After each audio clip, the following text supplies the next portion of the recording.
Let's go ahead and jump right into this, shall we? I'm glad you're here. I rarely get to say this, but I have good news. It's good to have you. Val'sharah Stormrage managed to make landfall in Val'sharah and has already taken care of things there. Seems our fortune's finally turning around. He's waiting for you as we speak in Lorelethil, excuse me.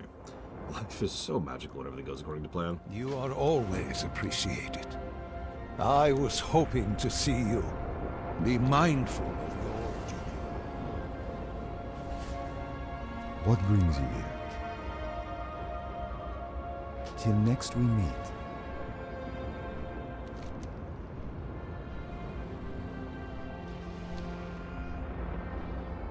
Hey, Russ.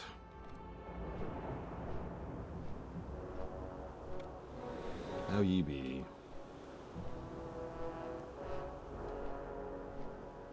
Hey, Star.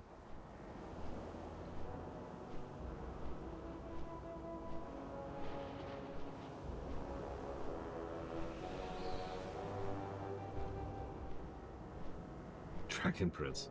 Terrible show. I'm gonna laugh if it scores really well. I really am. I never even heard of it until the Lord Renee was like, "Hey, we should do that," and I was like, "Okay." And I can never think of the name of the show too. So in my head, and this is not a joke, it's the Dragon Death Doom show.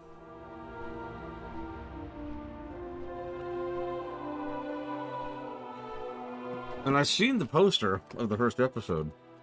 There's Dragon Death Doom. I know, it's the Avatar Last Airbender, people. I'm sure it's high quality. Hey, Creamy.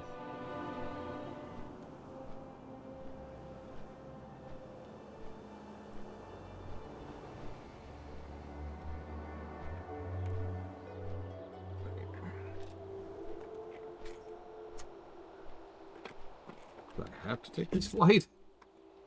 May I do?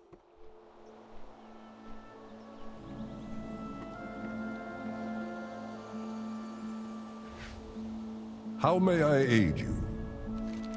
Illuminadore, never rip. Nature stands with you. Ah, Val'sharah. It's been an age since I set a foot in these sacred woods. Too long. Our work here is simple. We must call upon my mentor and learn how he safeguards the tears of Elune. With them, you'll be one step closer to sealing Sargeras' tomb and thwarting the Legion. You have many treacherous tasks in front of you. Consider your visit here a brief respite. May nature guide your path. Oh, good. A break. Finally. Ah, Val'sharah. Every step in this forest brings back precious memories. Ages ago, the first druids molded this land to be a reflection of the Emerald Dream. Merely an echo, but Val'sharah is as close to the dream as this world can come. Make ready, hero. We shall soon stand in the presence of the Lord of the Forest.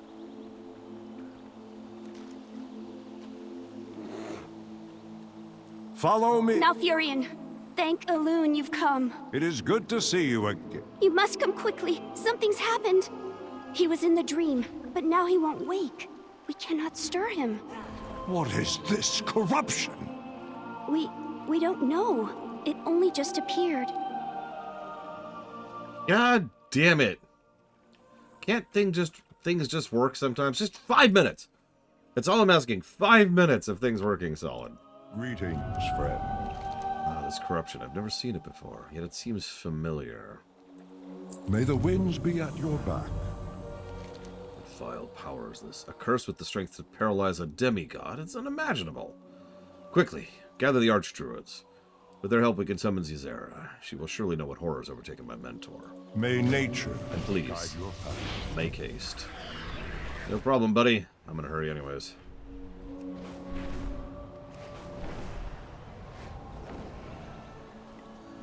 Is there trouble? Snaris is in need? Lord of the Forest, we will not fail you. Coming up next, we fail them. Yeah. What is nature's call? Ah, the great outdoors. Deep within the forest lies Moonclaw Vale.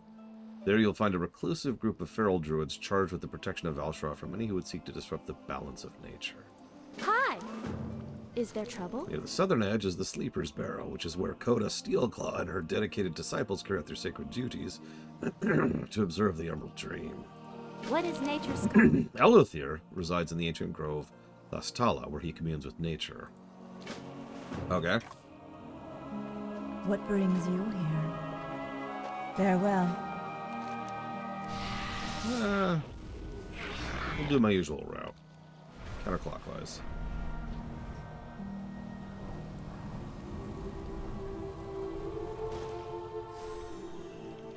Hello.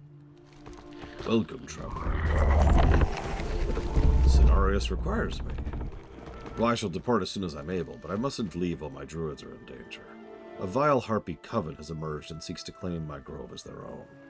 These vermin inflict a petrifying disease which, given time, destroys the infected. While I wish for all my followers to be cured, it's crucial my elder disciples survive. Okay. The numberless years of my life have been dedicated to learning and perfecting the arts of healing and restoration. Nothing in this world pains me more than taking a life. It is with a heavy heart I must commission the death of Magula, leader of the Harpies, who threatens this grove. May her death save the lives of more noble beings. It's okay, we're really used to killing. Like, disturbingly used to it, one might say.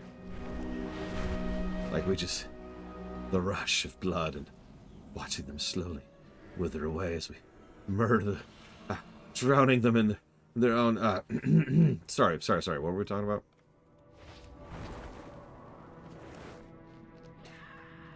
See, everyone's like, who's stronger, who's better, you know, the Warrior of Light or, the champion of Azeroth?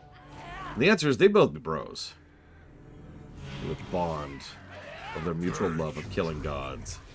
All is not yet lost. We will not be stopped! Like, how many things that could be considered gods have we killed, even as of Legion? We've got at least 2 elemental lords as a start. No! It cannot be! Eleuthir be with you, friend of the grove. We've also taken out a demon lord at this point. Fools! This forest will soon die, and you with it!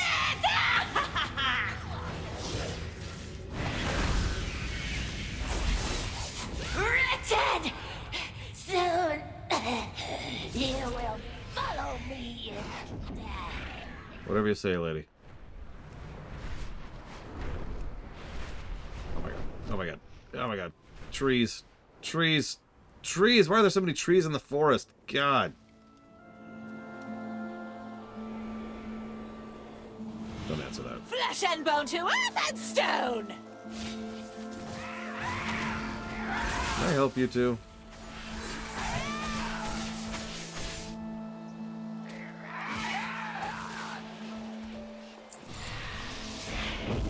We've also beaten up quite a few Loas at this point, and Loas are explicitly worshipped.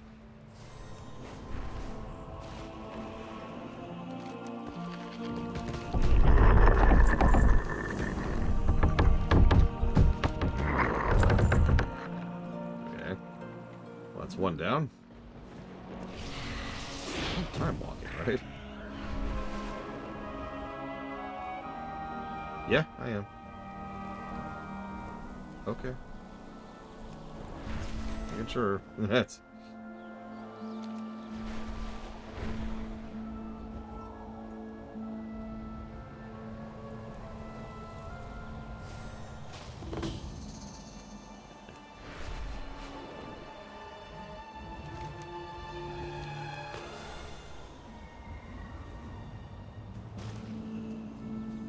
This wouldn't have happened if your backside wasn't so generous. You just call me fat. What brings you The here? forest already whispers of Malfurion's return. There are few among us who have not heard of his deeds. The trees also say he travels as a companion named Neverrip. Are you she? Be careful. I would help you seek an audience with the Archdruid, but we have a difficult situation on our hands. The nearby furbolgs have gone into a frenzied rage. For days, it's been all we can do to protect our grove from aggression. You know, A Shah fell out. at some point in time, you'd think they would realize the weakness furbolgs have to corruption in universe, and literally use them as canaries. Like coal mine canaries. Stranger, I beseech you. My once peaceful brethren are now cursed with insatiable wrath. My nephew and I tried to leave against the chieftain's wishes. The clan wrested him from me, and would have torn me apart if I did not flee. He's trapped in the village, and I fear the worst. Great demon hunter, please save him. I'm too old and too weak to do it myself. Good evening, Uthor. Afraid I have terrible, terrible news.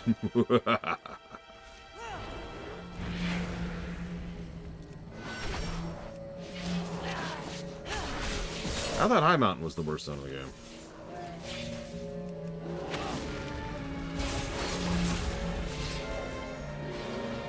I haven't done the tally yet, so I don't actually know how it scored. I could have, but I wanted to get started back on the stream as quickly as I could. I really wanted to finish Val'sharah today. I heard the others talking earlier. I may know the cause of their fear. They say the chieftain has a mysterious totem that gives him power and fearful visions. If you destroy the totem, the madness will end. Okay, I can do that.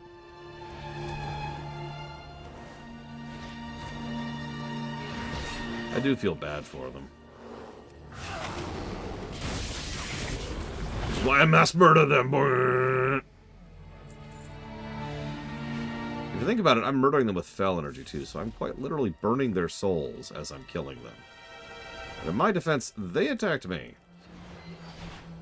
You didn't want to die, don't get in my way. Very simple.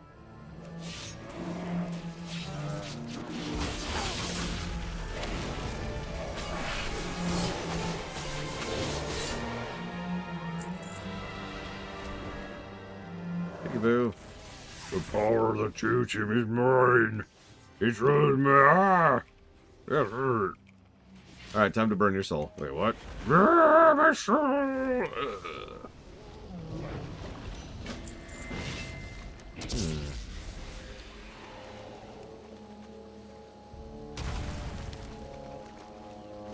I was gonna say, High Mountain I can get not liking because it's not the style of zone you like.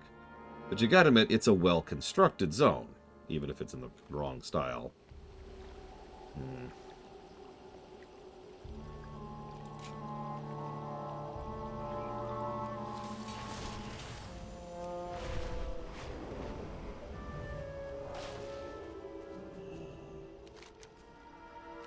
Thank you, Neverrip. My nephew's returned to me. He explains the source of the madness comes from a powerful totem deep in our village. It makes sense, but who or what gave us such a thing?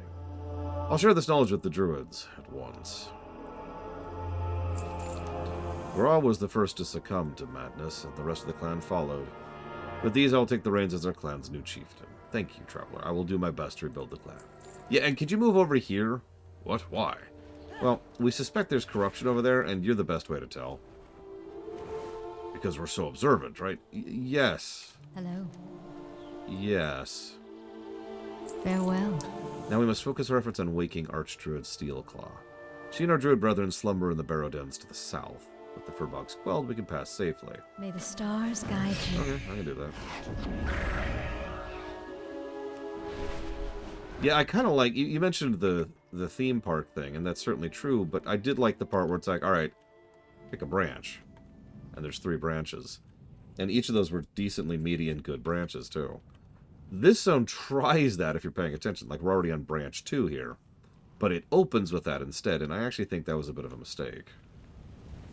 Especially given what happens immediately after we finish all 3 branches.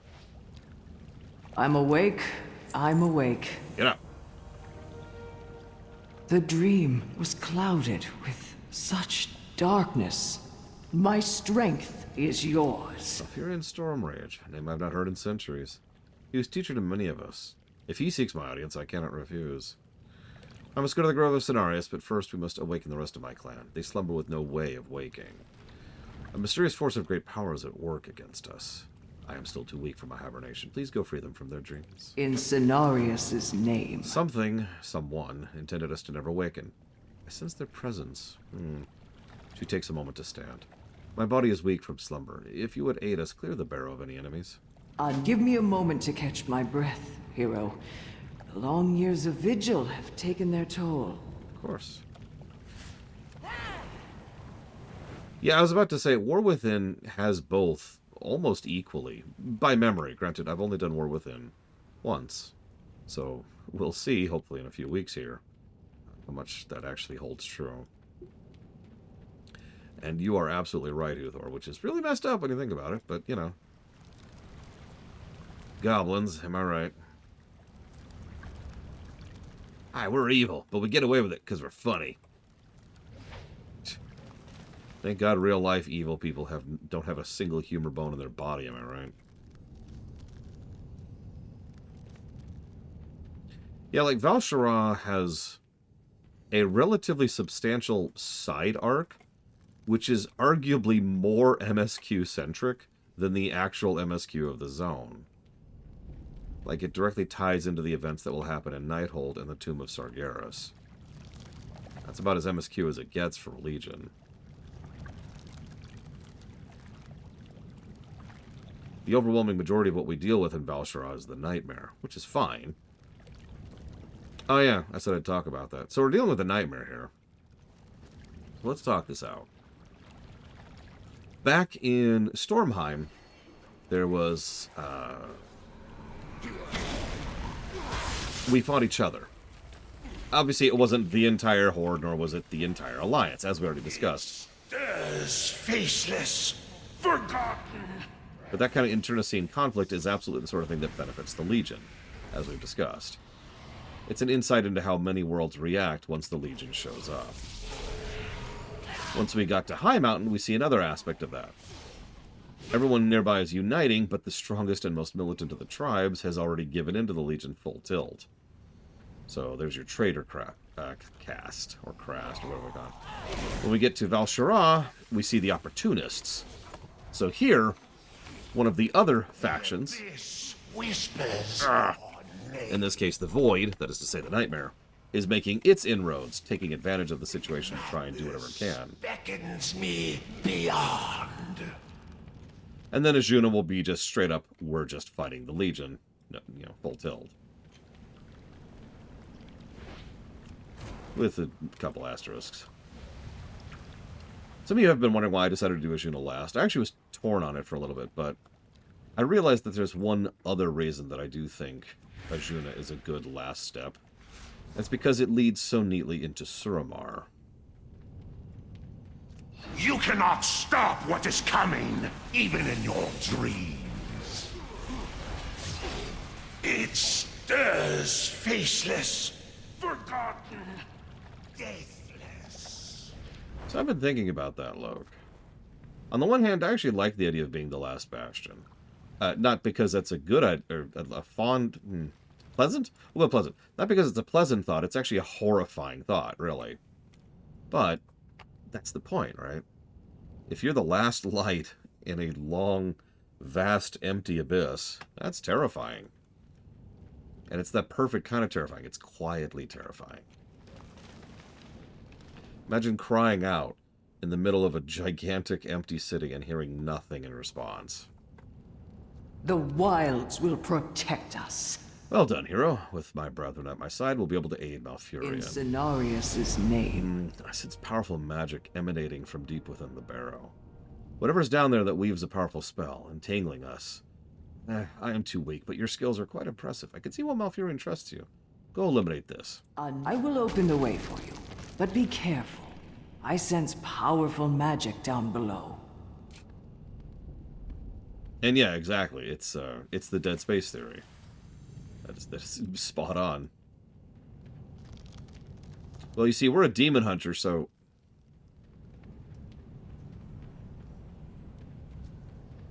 It's because we're a smuggler. Prisoners of the droids no longer! Soon your world will become ours! Okay.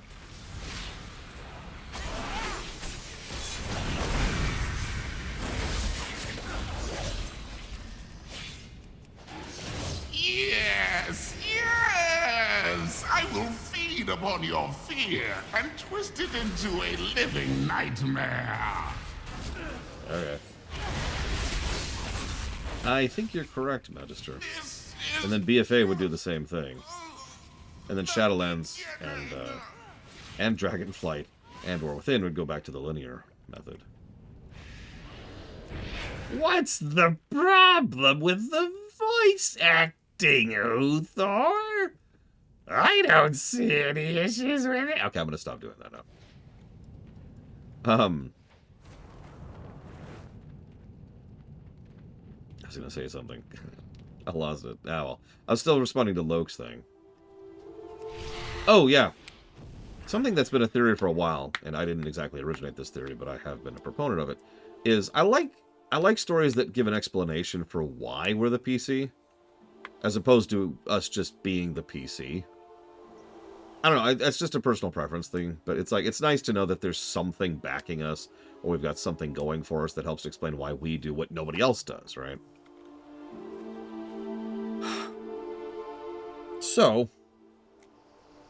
in this case, the theory is that Azeroth has so much spirit energy, an unusually large amount of spirit energy, in fact, that it actually is empowering all the people on it. In other words, the theory is that pretty much everyone on the planet has a higher level cap, for lack of a better way to put it, right?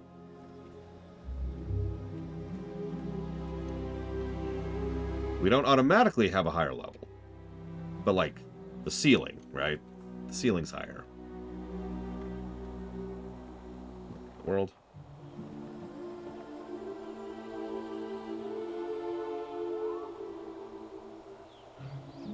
Pure theory, though. To my knowledge, nothing supports that other than the fact that there's a ton of spirit energy here, and you know we have withstood the Legion 3 times. Where shall I strike? Let's see. That too, Uthor. I will travel to the Grove of Cenarius shortly, hero. Thank you for your help here. Yeah, I don't want to get too much into it, but let's just say that I am one of those people who agrees with the overall theory that Azeroth is not a Titan. Or at the very least, and at the bare minimum, she's not a normal Titan.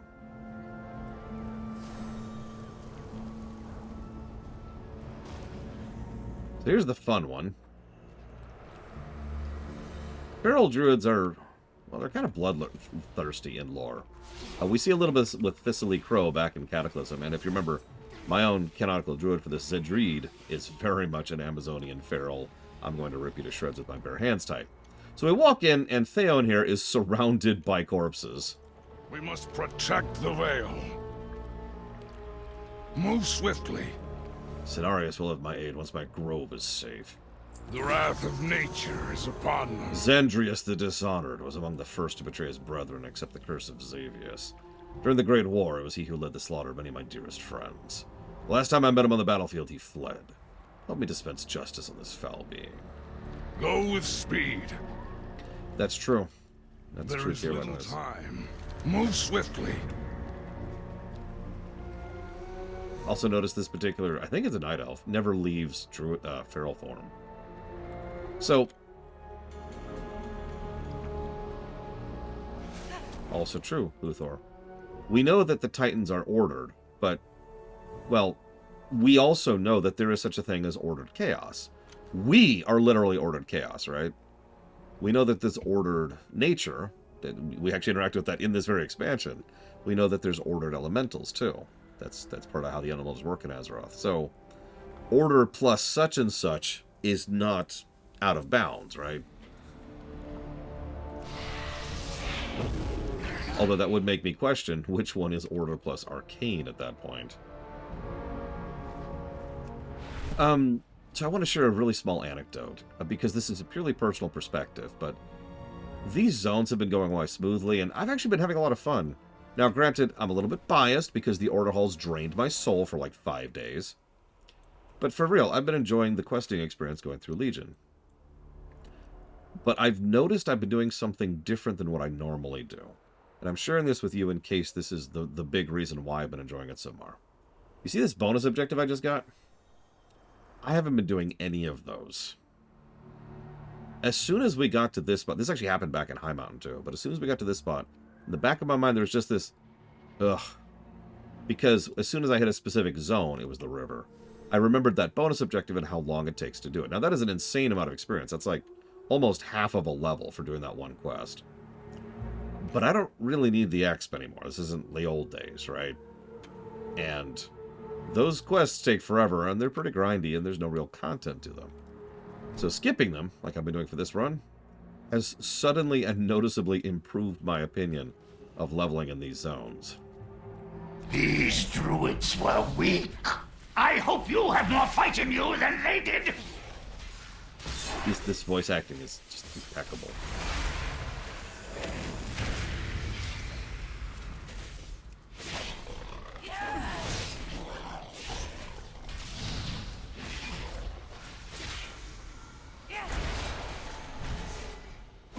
Theon, you fool! You've already lost! Darkness surrounds us. Xandris has finally paid for his crimes, but his blood will not bring back the innocents he's slain. The wrath of nature is upon them. Xandris has been slain, but there are others that must be dealt with if my grove is to be saved. During the Great War, Graxix took great pleasure in corrupting the lands he once called home. Were it not for the foolish mercy of my fellow druids, I would have slain him myself. Find the demon and bring justice. I must entrust this task to you alone, for I sense an even darker presence here. One that requires my personal attention. Go with speed. Find me when Kagraxis has been slain. I sense an even darker presence here. I believe so, Magister. Like, there might have been a couple of exceptions to that. But there's not a lot. Yeah, there's the "don't touch me" guy. But also the... I'm pretty sure the guy in Kata had, like, a couple of reaction lines.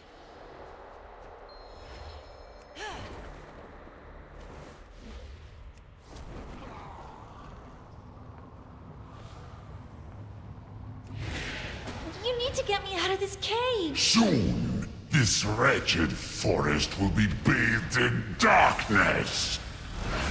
Okay. The darkness will overwhelm you. Oh, you arrived just in time, friend. Kagraxis was moments away from sacrificing me to his master. I was certain I would perish. I am grateful, but we're not out of danger yet. Xavius has returned. The Nightmare Lord is here in Val'sharah, personally orchestrating the corruption of the land. If you're a druid, this was actually already exposited to you.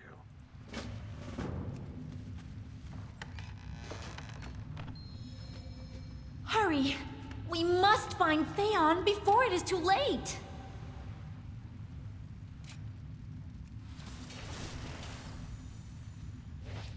I want you to know, Huthor, all jokes and memes aside, I never expected Legion to score perfectly, as I've said many times. For all my enjoyment, it had its flaws. I'll also admit I've been shocked at how bad it's been. But if there is one thing I didn't remember that's bad in Legion, it's the voice acting. Like, every now and again, it's actually good. Like, really good. And then there's the rest of it. I'm reminded when we were actually doing, I believe it was the War of the Thorns launch event, being impressed at the quality of the voice acting during that event. And the quantity of it, too. As I've said many times, the amount of voice acting just keeps going up every expansion. But I think the quality of it going up is something that needs to be noted as well. Quite a fight. But your archdruid belongs to me now. Xavius, what are you doing?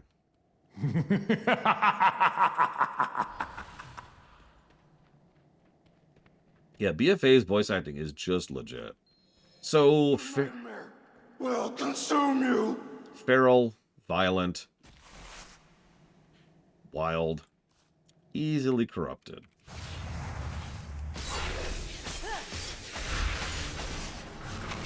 Actually, yeah, honestly, is Mirastar. Not like Heavensward had bad voice acting. This curse has made me stronger than the ancients. Has it? Can stand against the Nightmare Lord.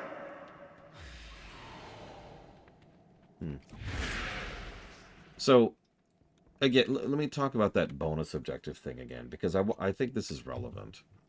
It varies, actually, Trihexia. So we come here. He's one of the 3 Archdruids. We are specifically trying to gather the Archdruids to help Malfurion. Time is running out. You are needed at the Grove of Cenarius. We must act swiftly. Yeah, we're done with the air. Exactly, Huthor. I have finished all the quests here. I am at 17% of that bonus objective. So just off the top of my head, you know, the envelope calculation, quintuple the amount of time I spend here. Now, you might think, Lore, you're just impatient and you like shorter games. No, that's nothing to do with anything. Think about the narrative side of things. The story beat here is actually really good. So we go to help the Treant. We help him recover his people. Cool. We go to help the Bears. We go in, fight a Source of the Nightmare, come back. Cool.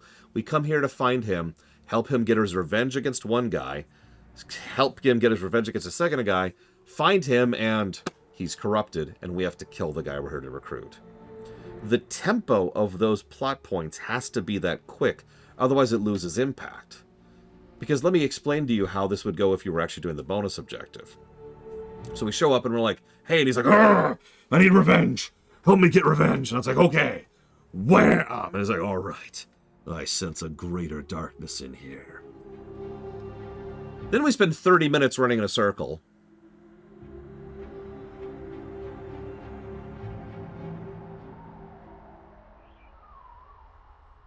I have been corrupted by the night. Do you see how that just completely interrupts the beats? The pacing of it is destroyed by those. Yeah, come back when you've gained 2 levels. What?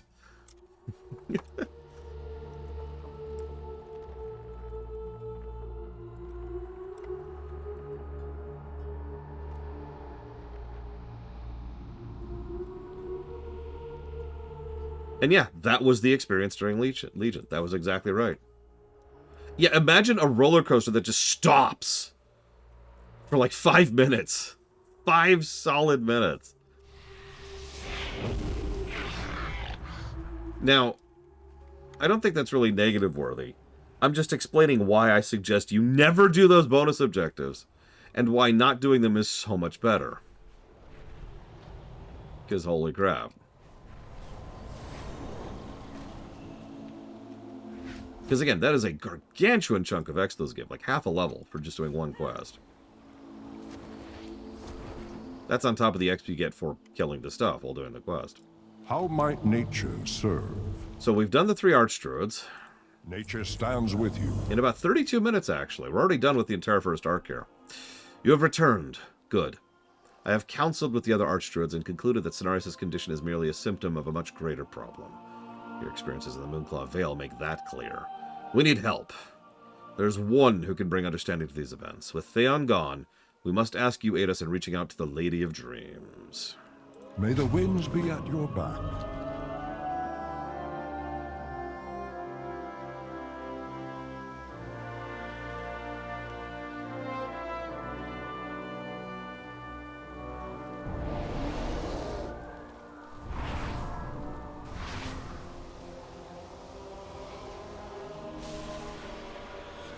Hello, Ysara. Or Ysera. They're going to pronounce it a lot of different ways. They also say ages, so whatever. Lady Ysara, thank you for answering our call. We face a dire threat. Yeah, the Burning Legion's invading. No need to explain, Malfurion. I have seen what is coming. The Emerald Dream is being overtaken by the Nightmare. The Legion and the Satyr Xavius are to blame. Shaladrasil, the World Tree, has fallen to the Nightmare's corruption and spreads its curse across our precious land. The Nightmare Lord must be vanquished, or Val'sharah is lost.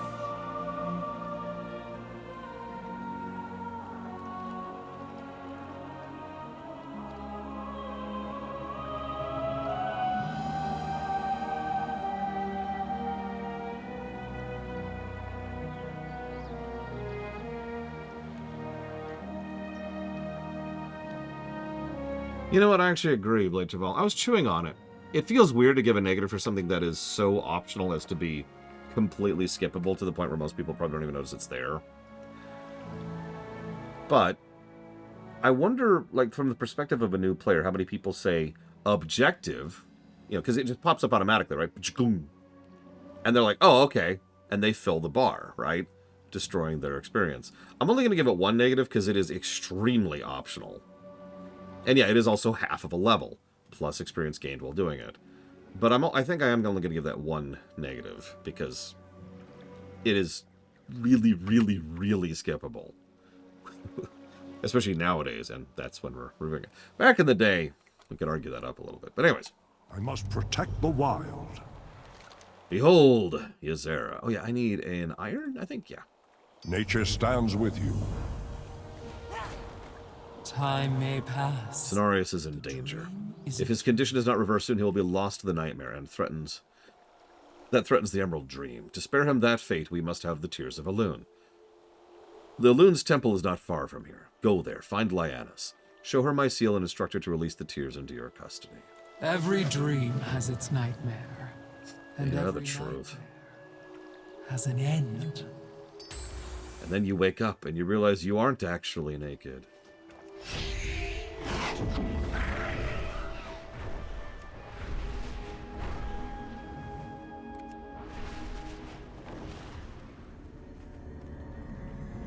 Help has arrived at last! Elune be praised! You bear the mark of the dreamer. Elune be praised. Just said that. You've arrived just in time. Shaladrasil's roots are at our doorstep. Tears of Elune are...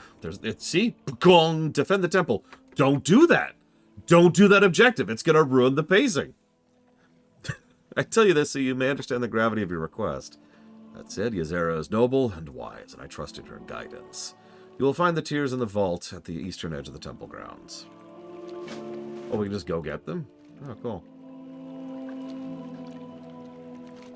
The massive roots of Shaladrasil are spreading a horrible corruption throughout the forest.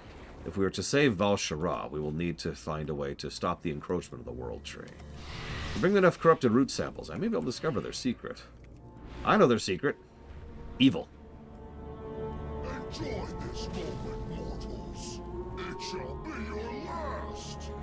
This is your last moment, mortals. Actually, yes, Dakota.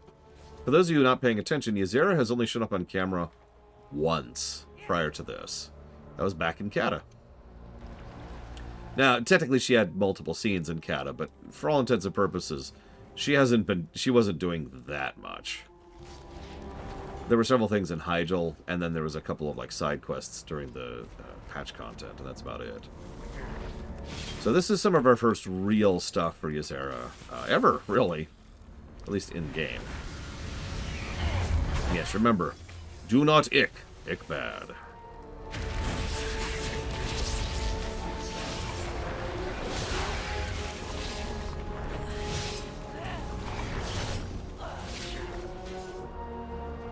Can you die, please? But I'm an elite. Yes, and I didn't mean to aggro you, so go away. Why am I not killing you? Because I'm a demon hunter. Go away. Go away. I can fix this.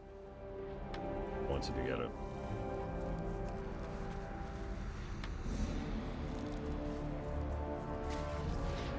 Oh yeah, look at that beautiful nightmare. I'm feeling the brickwork positives. I'm just feeling them.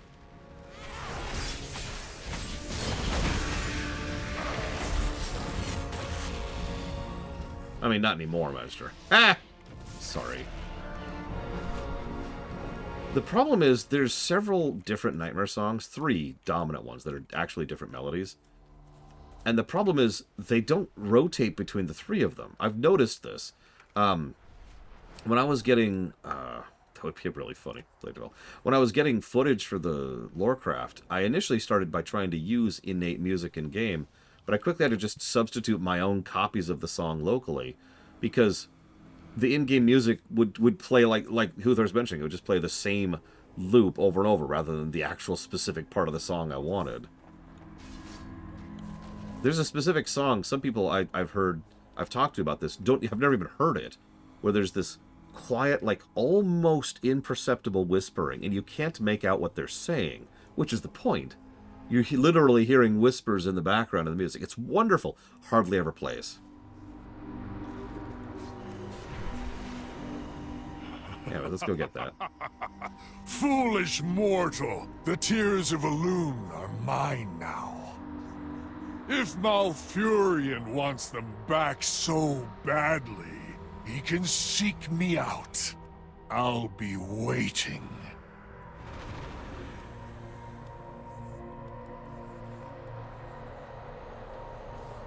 Yeah, foolish mortal. Take a drink.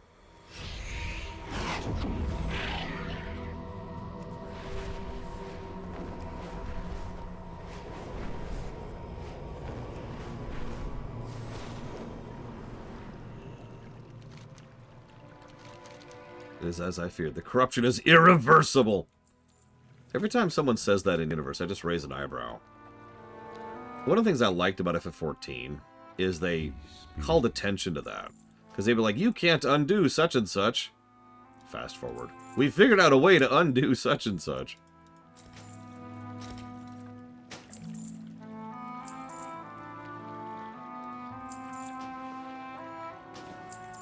Yeah, exactly, Blade Jamal. Watch me. Go in peace. Xavier stole our sacred artifact. Elune, forgive me. I have failed you. There'll be 20 Hail Elunes. Thanks to your efforts, the temple is safe for now. But the Tears of Elune are stolen, and Shaladrasol, the world tree that once protected this land, is now an instrument in the hands of our enemy. The Emerald Dream itself is being overrun by the Nightmare. The hearts of our people falter, their faith tested like never before. Return to Ysera with my report, such as it is. Yeah, no, pretty much, Dakota. Agreed, Blair Duval. Wait, Uthor, no! But my point is, Warcraft does the same thing FF14 does, it just does it worse. There's a sentence you're not going to hear me say very often. Because in WoW, in Warcraft, there are plenty of these things that you can actually fix and you can cleanse. In fact, I'm debating giving a negative to that when it's going to happen in a minute here. You'll see what I mean when we get there. But, like, nobody seems to acknowledge that. They're just like, we can never fix this. They're lost forever. And then they fix it. And nobody mentions how big of a deal that should be, right? Anyways. I have seen your dreams. This is dire news indeed. Draw upon your courage now, for Azeroth needs your heroes more than ever before.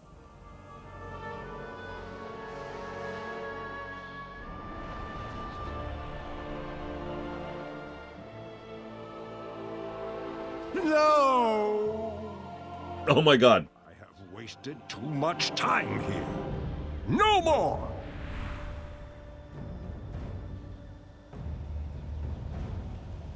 That is straight out of Return of the Jedi's Vader now.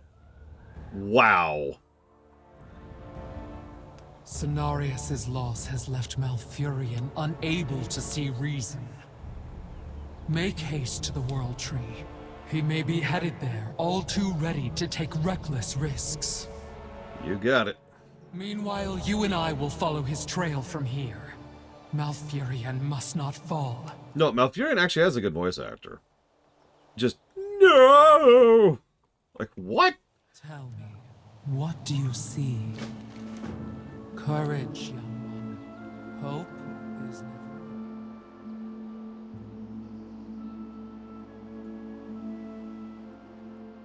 Rage has blinded Malfurion.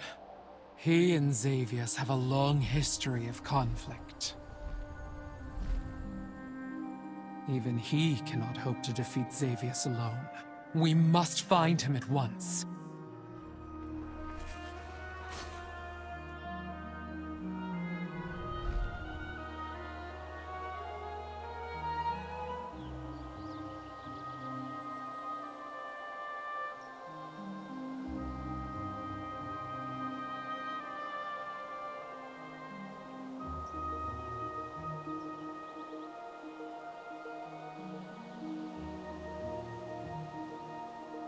I think you're right, Uthor. I'm just going to give a blanket triple negative for the voice direction issues because I don't feel the need to explain that. I sense a powerful darkness here, Never Rip, but it's not of Xavius. This is too familiar. I sense a druid's touch here, a druid twisted by nightmare. We must deal with this threat if we're to find Xavius. I'll take to the skies. I must take to the sky. Embrace the power I have given you. I mean, I know you're going to make fun of me for this, Uthor. I know you hate the scene, but I'm sorry. I Am My Scars has so much impact because of how he says it. Xavius is the master of this forest now. To enter is to succumb to the nightmare. Sure thing, Blum. My power will destroy this pathetic land.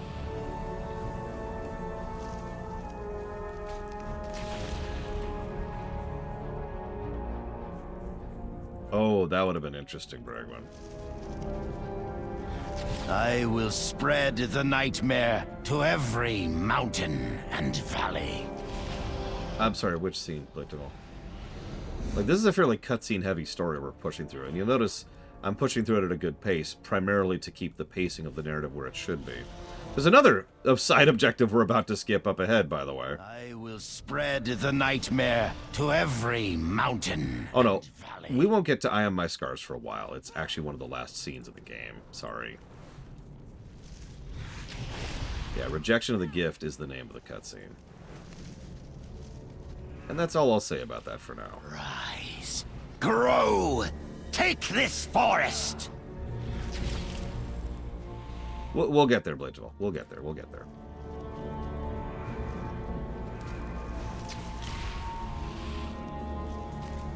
Oh yeah, Dazed and Slowed. This is great. I will spread the nightmare to every mountain and valley. What's funny is that by many accounts, the writing had gotten a little bit worse by the patch content. But that scene, just sort of out of nowhere, was really good. My power will destroy this pathetic land. Darkgrove has fled into a nearby cavern. Hunt him down and end this. Yeah, Liam O'Brien doing a good voice acting job. Lore shock.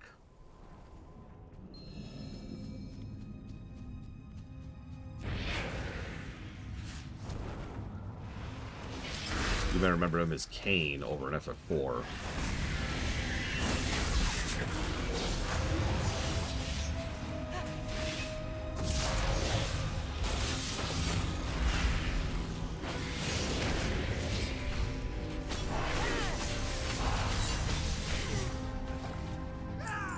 Down you go. I do love the subtle thing here. We're actually working alongside the aspect of nature of the dream to fight against this. If anything else convinced me of the level of power we're fighting at this point.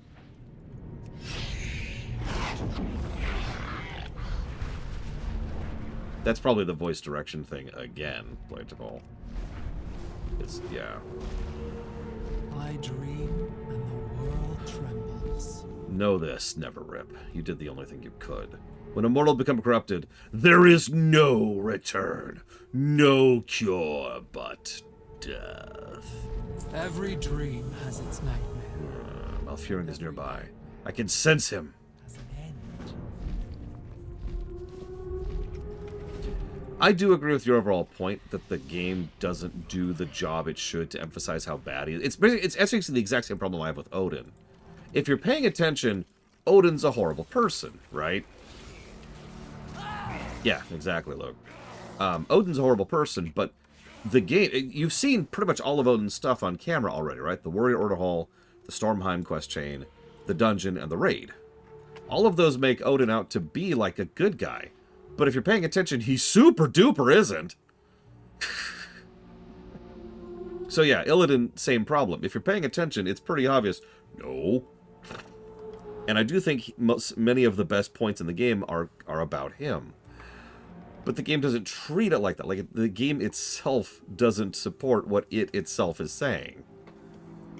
Because he does some horrible stuff. And he is not a good person. He just happens to be on our side. Anyways, cutscene number 1.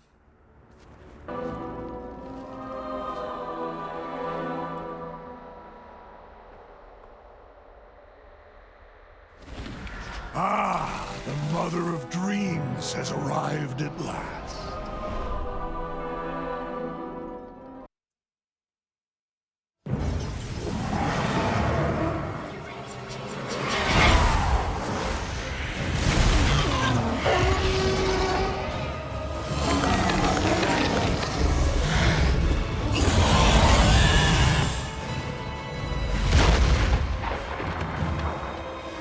By the way, the last 3 or 4 quests in a row have all emphasized that there's no return from being corrupted by the nightmare. The reason they said all that is so that this moment would have more impact.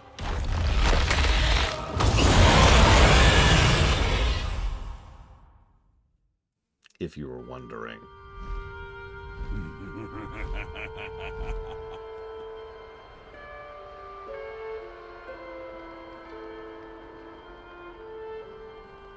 Malfurion! Where is my beloved? Tyrande.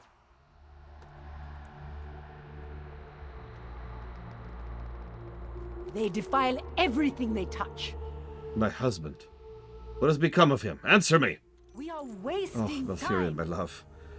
In a vision I saw him enraged and distressed and lost beyond my mind's reach. He's strong, but the horrors that have befallen this land are all-consuming. I must find him and you must help me. Gather your wits, Night Elf, and follow me. Yep.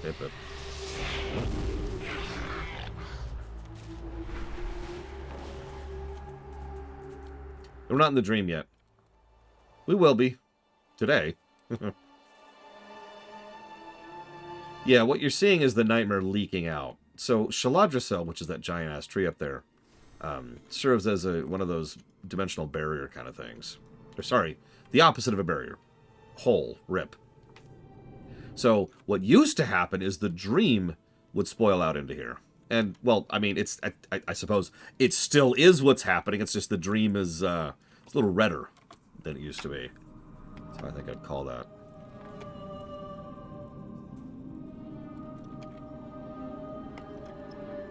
Yes, Loke, sorry. I don't know why I thought you meant an archdemon for some reason.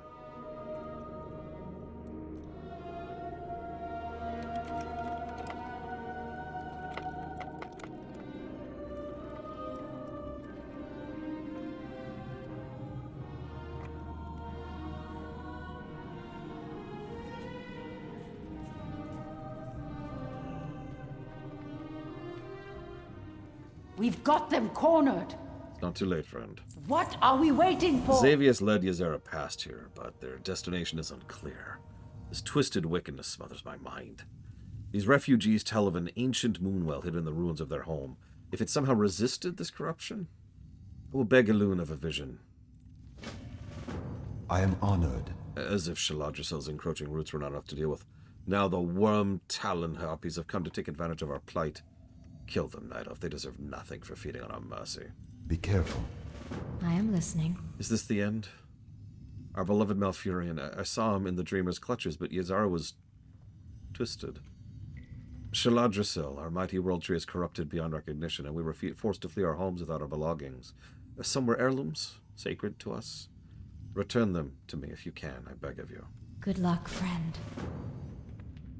Oh no, this is probably one of the very, very, very few times where Tyrande isn't a negative to story.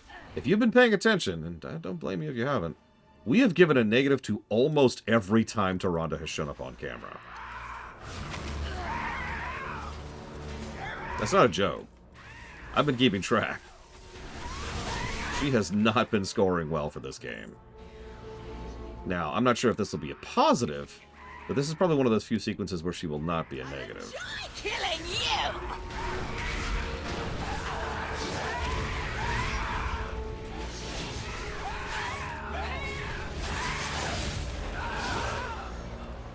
I mean, it isn't irreversible, Loke. As we will see in this very story arc. And no, I don't mean with Ysera. I mean, we'll get there. Like we were talking about earlier, there's no such thing as something that's you know, uncurable or unreversible or permanent, like whatever. There's always some way, somehow. If we can cure blood elves, well, excuse me, it's actually worse than that. If we can cure Nightborn of magical dependency,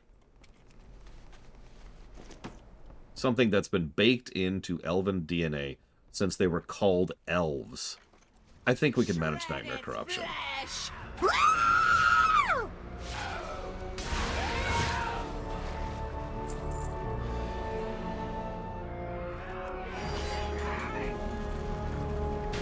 Now that is a more interesting question, Blazeball. The real problem here is the incident I just mentioned was the result of several long shots and several very talented and skilled people working together. Now, we did it. We made it happen. But you get my point, right? A lot of people in a lab can accomplish things that 3 people out in some tents can't, you know? So it actually makes a fairly large amount of sense that in this moment, they don't try to cure Ysera, because how could they? There's a lot of everything is happening right now going on. Do they have real spicy chicken or like normal chicken? Okay, hang on. Let me explain a little bit. I've noticed that most fast food places have 2 types of spicy chicken. One is when they have a chicken sandwich with spicy sauce on it. The other is it's actually a spicy chicken sandwich. But I'm not sure which one Jack in the Box is. Hence the question. Finally, I've been wanting to hunt for a while. Yeah, exactly, Blade Travel. Is it fixable? Yeah. Can we do it right now? Nope.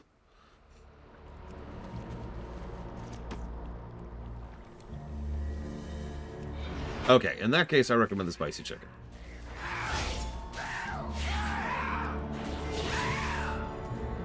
The Naga are interesting. But unfortunately, there's a lot of question marks with regards to them. We, ironically, haven't really had a really strong Naga lore dump, world building dump like we have a lot of other races. They've never really moved past just being more minions of the old gods. I mean, think about this from this perspective. We literally have more world building, culture, and lore for the Nerubians than we do for the Naga.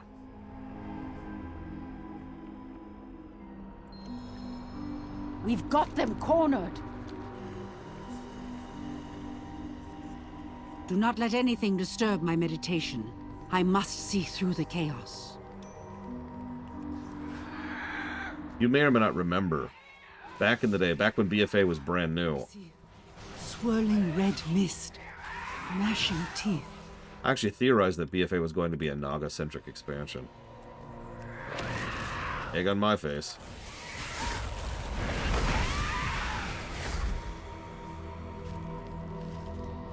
Malfurion, he is in pain. Keep fighting, my love.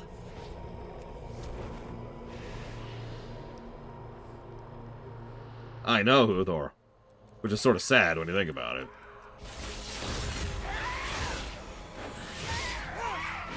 Such malevolent laughter. Xavius, you cruel creature! I am coming for you! His location is still unclear, but he lives. We must go deeper into the nightmare. Wherever he is, peril is already upon him. We are wasting time! You cannot think clearly in this place. Even though the Moonwell is still pure, the corrupting influence of the nightmare remains. Come, we must return to the refuge and gather our wits, and then I'll continue the search for my husband. Meet me back at the refuge, and we will continue our search.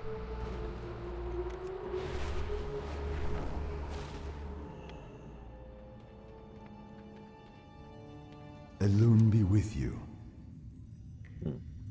Till next we meet. Depends on if their feet are visible, Huthor. A Shah fell out. They defile everything they touch. What are we waiting for? I know only that my husband is somewhere deeper in the Twisted Forest. He is still alive, but it remains to be seen if he is whole. Elune herself cannot protect Xavius if he is not. Come, we must make haste.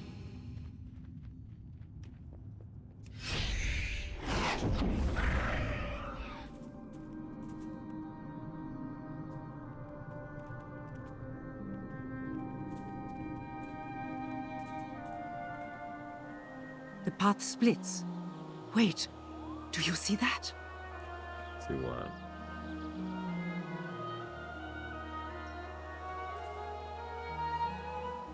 Feathers and blood. It is still wet. There may still be time.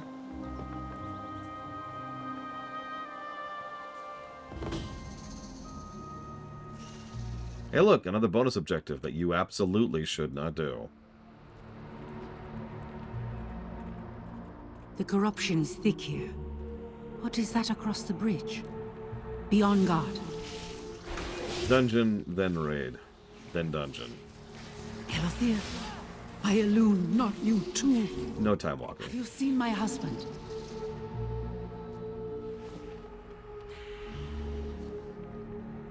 They defile everything they touch. No one is safe from this corruption. The trees whisper his name, but their words are madness to my ears. So I know a lot of people who missed the fact that this is the same tree we helped earlier during the original 3 branches of quests. Never rip, my friend. You must succeed where I have failed. You must help me find him. Is there anything I can do? You may not, but perhaps your Mother Moon can.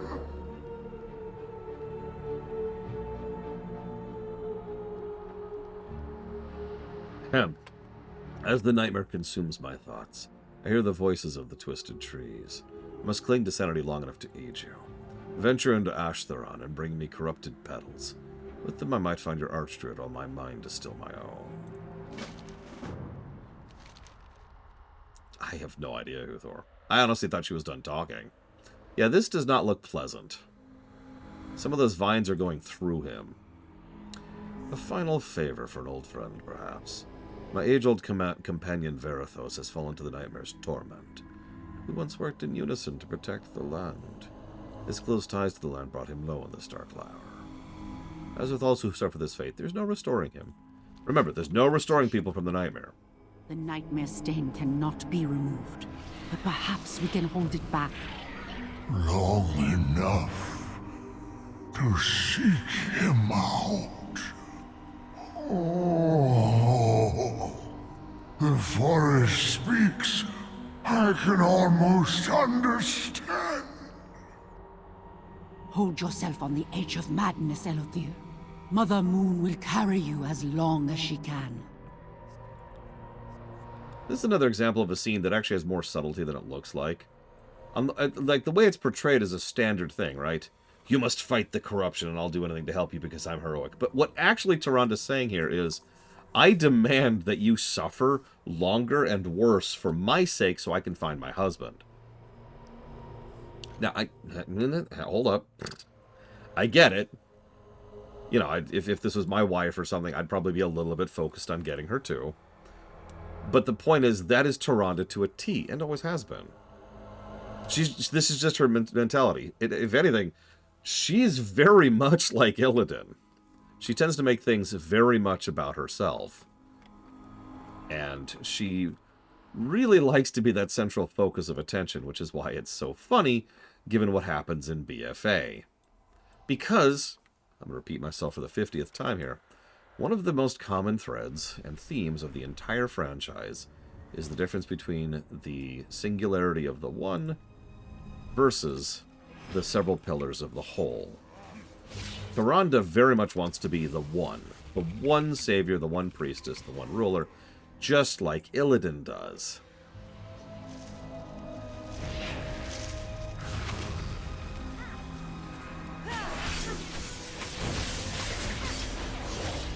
This is true all the way back to Warcraft 3, by the way. This isn't something that was invented out of nowhere. Hell, at multiple points in Warcraft 3, when she was offered help in order to fight against the Legion, her reaction is, nah, piss off. I got this. Spoilers, she did not got this. I do agree, Tyrande finally actually has an honest-to-God character arc in BFA and Shadowlands and Dragonflight. It takes a while to get there, but holy crap.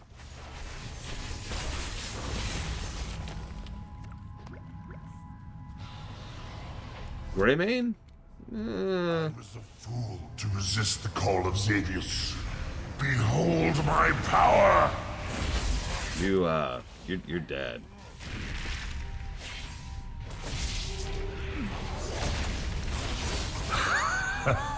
Val'sharah will perish. That is something we'll have to decide when we get there, but let's just know.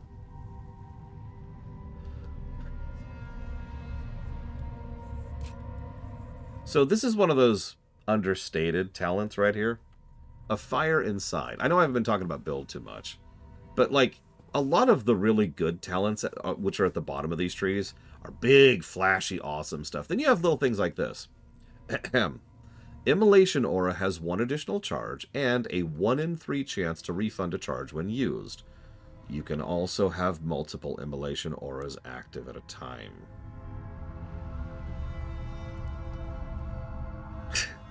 I've had 5 going at once when I get really good dice rolls. Immolation is a buff you give yourself, which just does fire damage to everyone nearby for X seconds.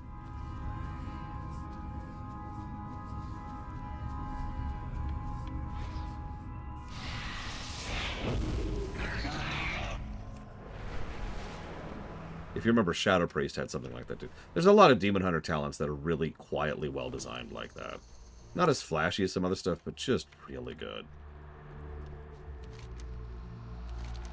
The fear, the panic, and the strength to fight much longer. The waking world is slipping further and further from my mind, but on the vestiges of the corruption, I sense Malfurion! What are we waiting for? Gertrude's end draws near. His memory will live on in the hearts of all who knew him. Elithir's desperate efforts revealed that Malfurion is being held in Shalanir. Oh, my love. So near, yet so far. Shalanir is infested with nightmare creatures. To rush in would be suicide. So, go do this world quest instead.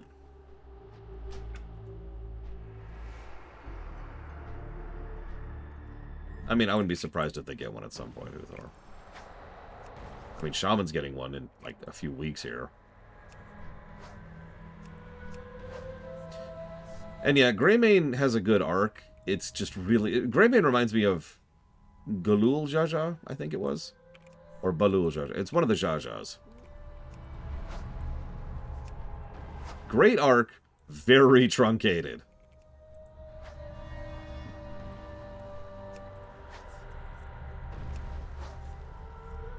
It was Bakul Jaja. Look, it's one of the Jajas, okay.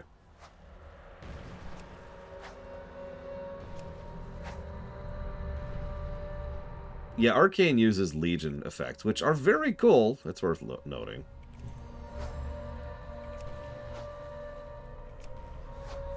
But, yeah, dated at this point.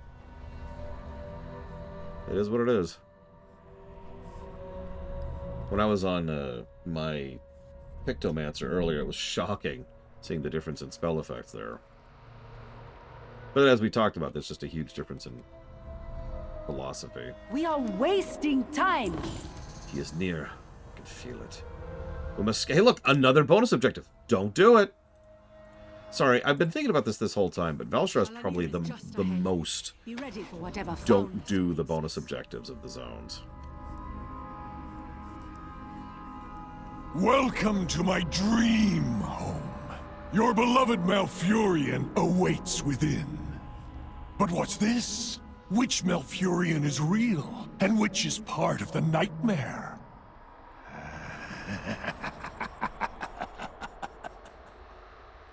I have no time for games.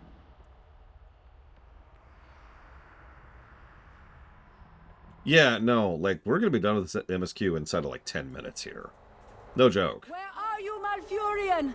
Answer me! My gonna be- love, I am here. Come to me. It's going to be about an hour and a half for the MSQ of the zone. But, assuming you skip the bonuses, very well paced, very interesting, and one of the better scenes in the game, actually. Guess again, mortal. It's a trap! Sorry. Where are you, Tyrande? I need you. Hold on, my love! I am near. Okay. I get that she's under some stress, but that is so obviously not him. He doesn't talk like that. Even with oh, Jesus, I'm gonna die. Even with bad voice direction, he doesn't talk like that. Come on. Oh, jeez.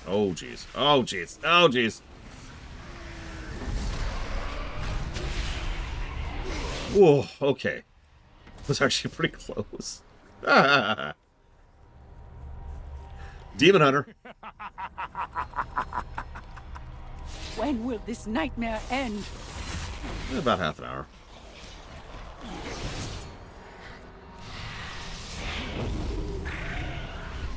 I mean, yeah. Try to I cannot fight much longer. Oh, no. Curse you, Xavius! You will pay for this charade. I swear it. Yeah, exactly, Luthor. You cannot keep me from her. Tyrande! Yes, I hear you. I am close now. Yeah, you want to hear what he actually sounds like? So do me a favor. Those of you who haven't... Shut up, Tyrande. Do me a favor. Remember how he's voiced here. Remember Malfurion's voice. And just lock it in your brain for about 20 minutes from now, when we're going to hear him in the dungeon. Much better voice acted. And much more him.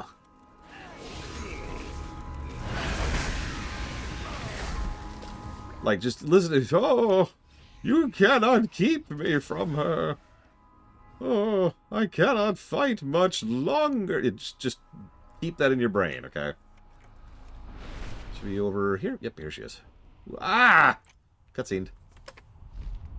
Tyrande Whisperwind. Not how that's pronounced. I have longed for this encounter for many years. Your adoring husband will be joining me in the nightmare. His was a special invitation. And our dear Ysera. Would you believe she's had a change of heart? Oh, that's the second way he has pronounced that name. Me in my conquest of Val'sharah, starting with your precious temple of Elune. Such a dilemma, High Priestess.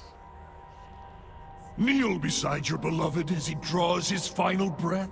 Or watch the temple of your goddess burn?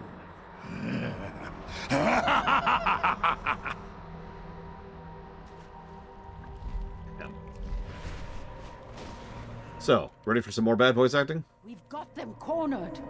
We are wasting time. Hang on one sec. Sorry, hang on. I'm trying to get some tanky gear going, which means getting tanky relics. I need arcane and fell.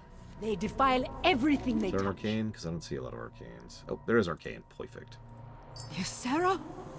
No!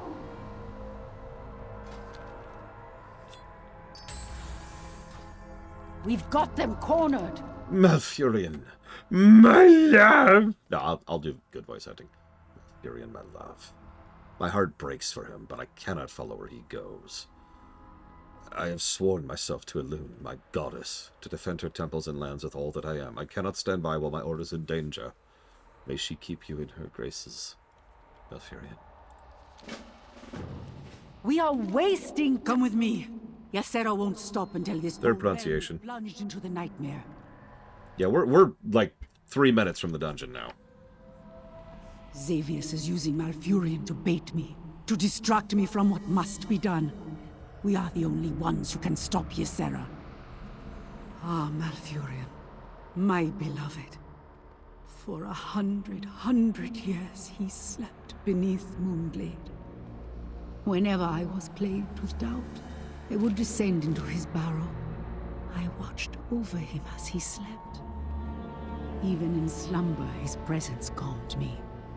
I left my fears below the earth and emerged, ready to lead my people. Okay, I take it back. This is well voice acted. What the hell? To my side. We worked as one, as if he had never been away.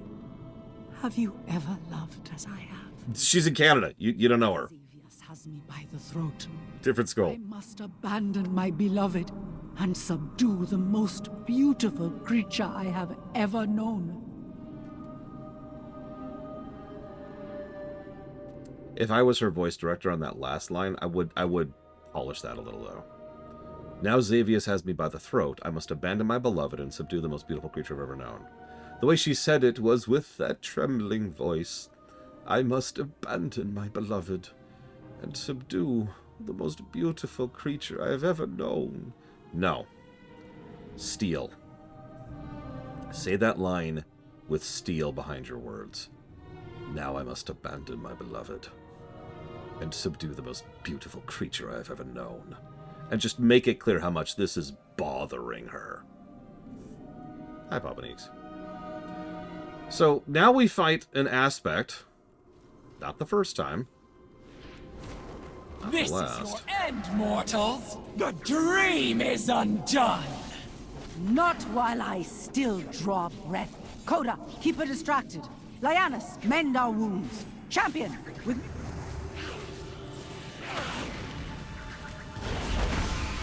Are you truly lost, Ysera? After all we have built, all we have done? My eyes are open at last, priestess. I see night eternal.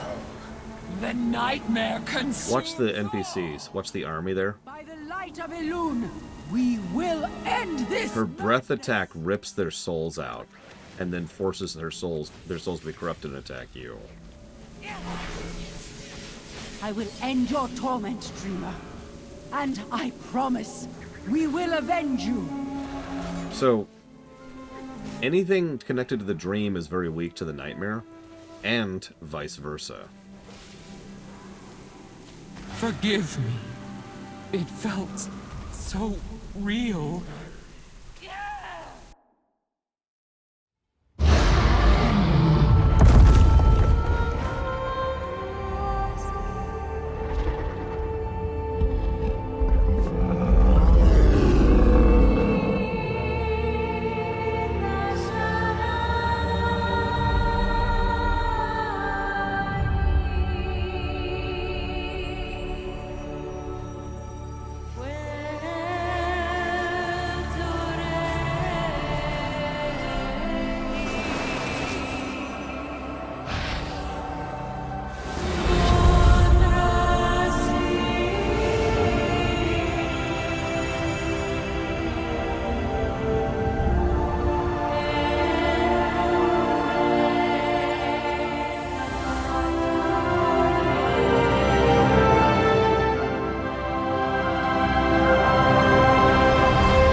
You try to be shocked. Still a damn good scene.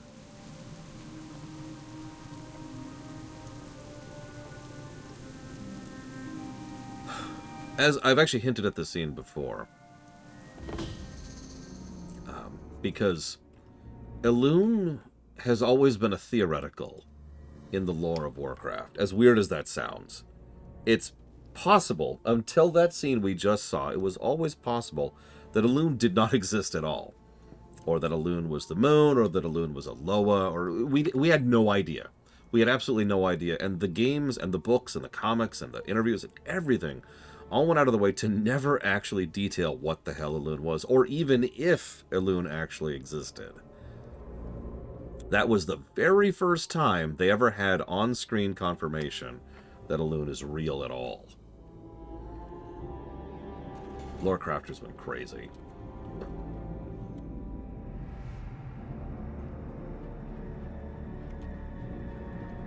I speak for my people.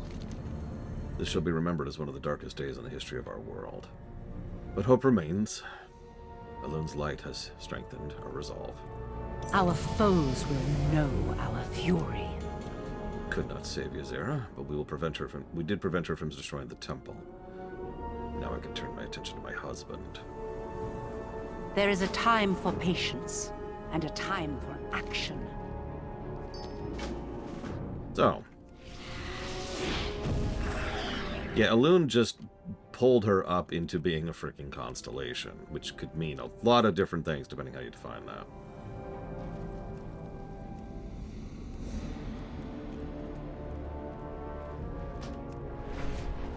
Does anyone else want to join us? This is basically a transmog run at this point.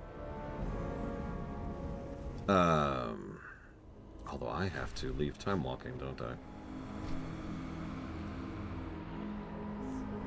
Dungeon, and then raid, and then some quests, and then another dungeon.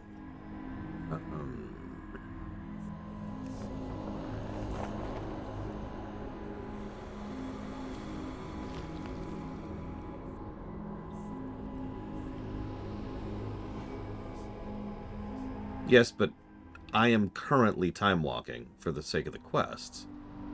Like, I'd still like to experience the gameplay of the leveling experience, even if I can't experience the gameplay of the dungeons. So I have to go untime walk right now.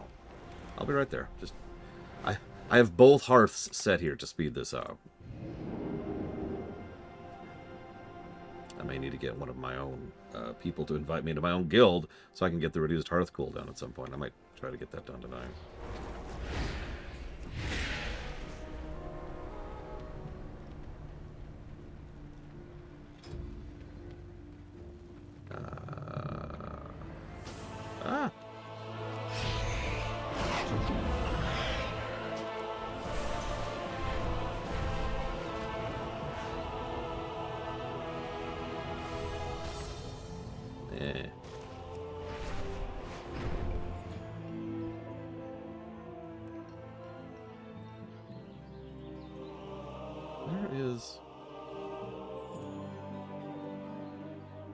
So there's a talent that I thought I should have had by now, and I clearly don't.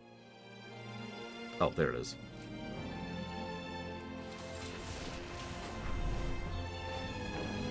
Frickin' humans. Damn human meta. Why, hello. Haven't we done this before? I suppose... this is going to sound very strange. I don't see the problem with her dying here. Now, we'll talk more about that in Shadowlands. But at the moment, I don't know. Thank you, Blow Up Alex. Always appreciate you. Assuming that's a real sub, I'll jot it down for the 3 Trails ofs in a minute. As soon as I get on flight here.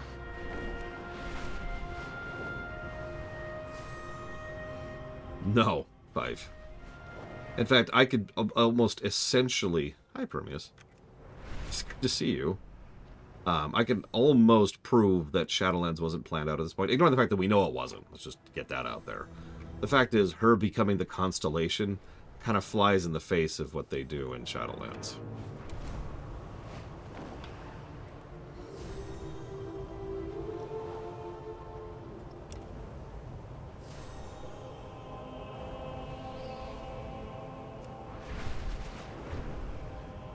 Hello, Elizar.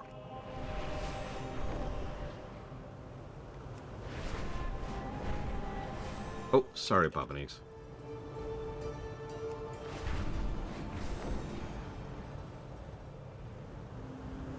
I was actually thinking about that.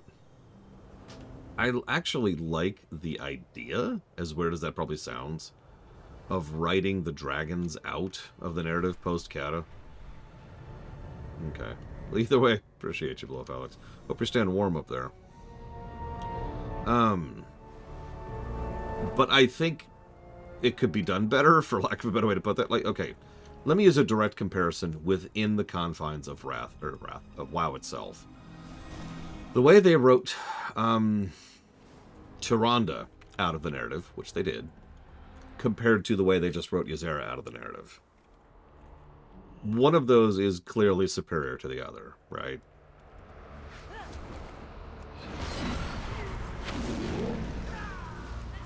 Like, I'm not opposed to the idea, but they clearly, as you say, were just doing it. Only speed themselves to an agonizing death. So says the shadow of Xavius. That is Malfurion. I will deal with you shortly. I'm just saying, that's Malfurion right there. Can I just say I actually really like this dungeon? I mean, I suppose I can say that. It's allowed. It's extremely cloistered and tight. It feels like a BC dungeon. Lots of trash, mean trash, and very close to each other. It's also very cloistered. Like, this whole dungeon is actually really small and loops in on itself several times. Defilers, I can smell the nightmare in your blood. Be gone from these woods, or suffer nature's wrath. Yeah, this is also entirely outside. There's the sky up there. I am the Defiler. But they do some really great... Savor it and pray you do not face me next. They will be more than prepared, for your true power rests in the nightmare. Silence, weakling. When you open your mouth again, it will be to cry for mercy. It's very packed. Yeah, it's very linear. It's very cloistered, and it feels indoors, but it's not. Like I said, that's the sky right there. It does some really good effects with the fog and the angles and the lighting to make you feel like you're going through a dream. It's great visual design.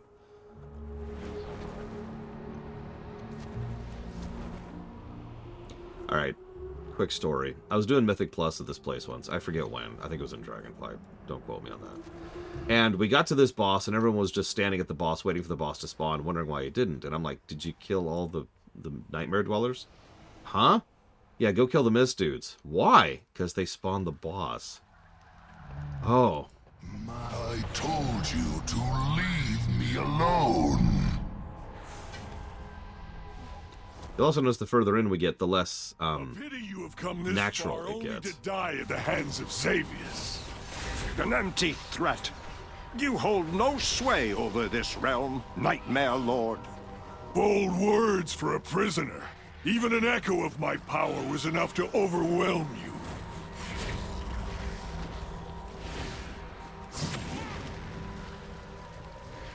I love this fight. Boss has a pushback and a bunch of eggs, which were just tutorialized in the trash just now. And, you are encouraged to not run into the eggs. Like, you know, whoever that is just did. You know, this fight was mean, and I loved it.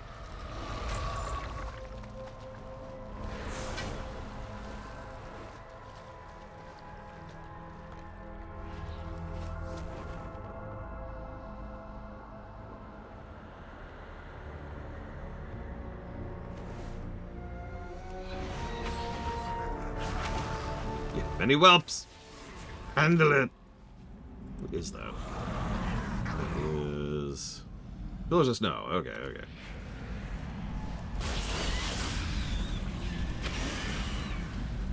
Hang on. Elizar, hang on.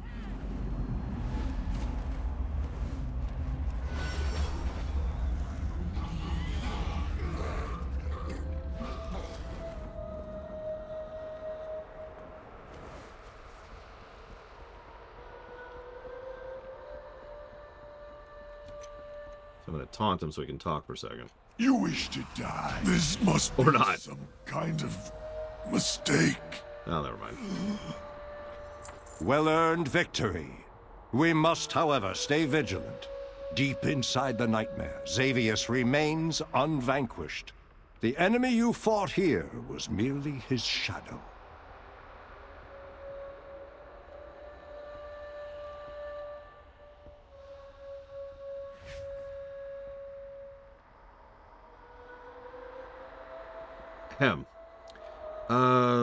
I could see Kratos being a raid boss. We fought bigger things than him in this game. So, unfortunately, does he give us a portal out? Hey, he does. I could see the Alice in Wonderland parallels, although more horrifying, I guess? I don't know.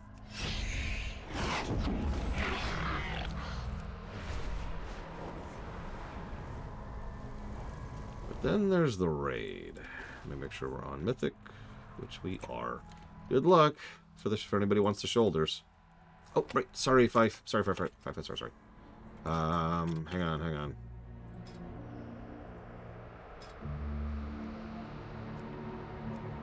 There we go.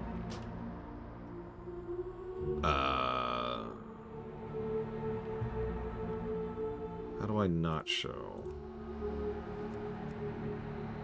Yeah, whatever, it works.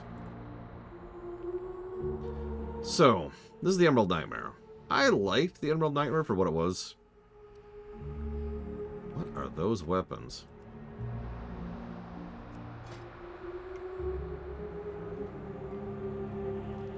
I do not recognize those. So, I hope you're about ready to get a bunch of story positives for a raid. Why not? Oh, okay. So, yeah, this is exactly as awful as it looks. We're at the inside of a trunk, although you notice parts of the trunk of the tree are replaced by giant veins. And there's just bugs everywhere. Lots of different types, too. And there's flesh trees, and oh, it's wonderful. There's veins in the ground. Everything's split and cracked. And here's our boss, although, well, she's just dead right now. Well, I wouldn't worry too much about it, I suppose. This fight, especially the Mythic version, were damned mean.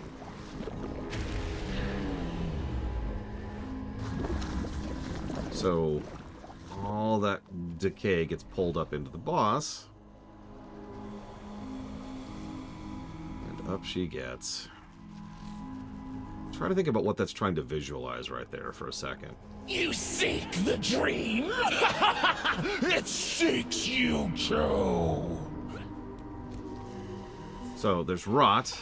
Dream. I guess it doesn't matter. Now I wake. And yes, her skin is just straight up bugs. Notice there's eggs in here too. Poor Nithendra. She served faithfully as guardian of the dream, only to be perverted into a gatekeeper of corruption.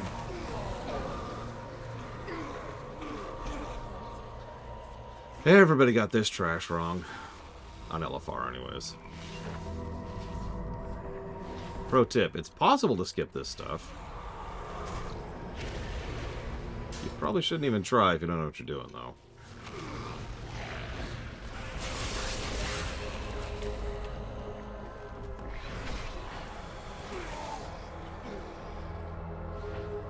And don't stand in the fog.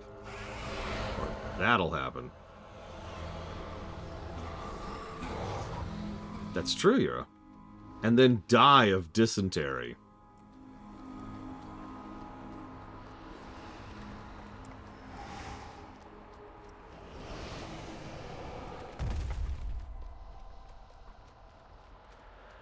Now, I'm sorry. I feel like this is a triple brickwork raid. Obviously, this is just part of it, but the visual design in here is insane. In fact, honestly, it's probably more than triple. I have faced the nightmare before, but never has it had so thorough a stranglehold on the dream. It hungers, desperate to seed its corruption. Do not let its whispers seduce you into madness. Oh, no kidding, Colossus, no. I sense the touch of Cenarius upon this iris. It is a portal that leads to Moonblade, but the way has been sealed by dark magic. We must sever the tendrils of power that bind it. From each of these pathways, a palpable evil emanates. Choose a course, and know that I will stand with you. Villagers No says we should do this way first, so this way we shall do.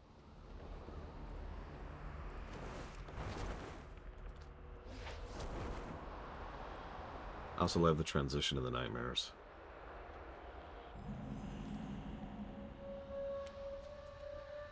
Remember this place? We were here for the druid artifact when we got the bear weapon. Yes, Yura.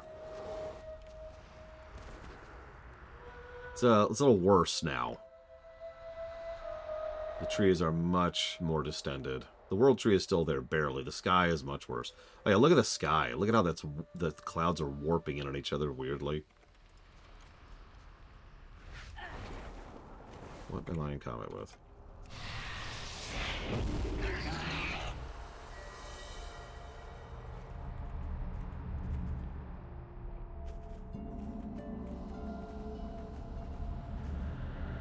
Tentacles are still down there. Along with eagles. The eagles are here! The nightmare consumes me, compels me to serve, to kill! If you need further proof of how insidious the nightmare is, look there. Even the fierce heart of Ursak has succumbed. Release him, I beg you!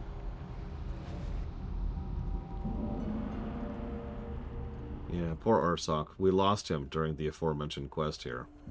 By the way, something most people don't even notice. Look up. You can see Draktherin Keep up in the distance being held up by the tentacles of the nightmare. You should have fled. Now, I'll feed your bones to the storm crows!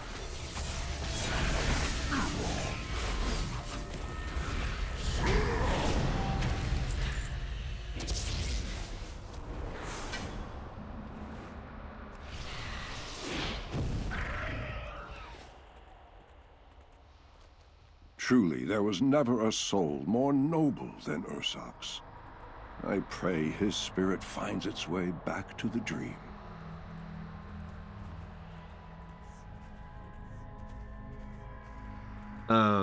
Probably, yeah, Luke. Obviously, they just didn't have the talent or the time or the tech.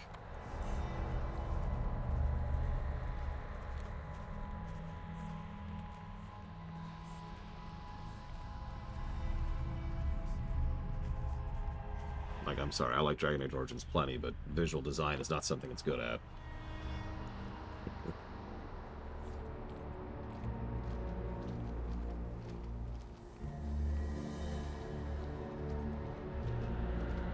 I guess we'll do Ildnyoth next. This was the Emerald Dreamway. During my long slumber, it was here I communed with the Green Dragon. Oh, this is the flight, my bad. Now, the sacred place has been made into a conduit for the nightmare to spread its corruption. This we cannot allow. So, there's Ysandra, Emerus, Terrar, and Lethen. You remember them? Different models now. This is a fun fight, honestly. The strands of life have been severed. The dream... It fades. It all fades away. And yeah, they've got portals here, and they can, like... They would pop in and out, and they'd rotate which boss you're fighting, and they have a debuff thing. It was a very cool fight. Cruel fate can be. Cleansed of the nightmare once before, only to become its victim yet again. Some wounds never truly heal. May you find peace at last, old friend. So, this is one of the most interesting ones. This is what we call a deep cut.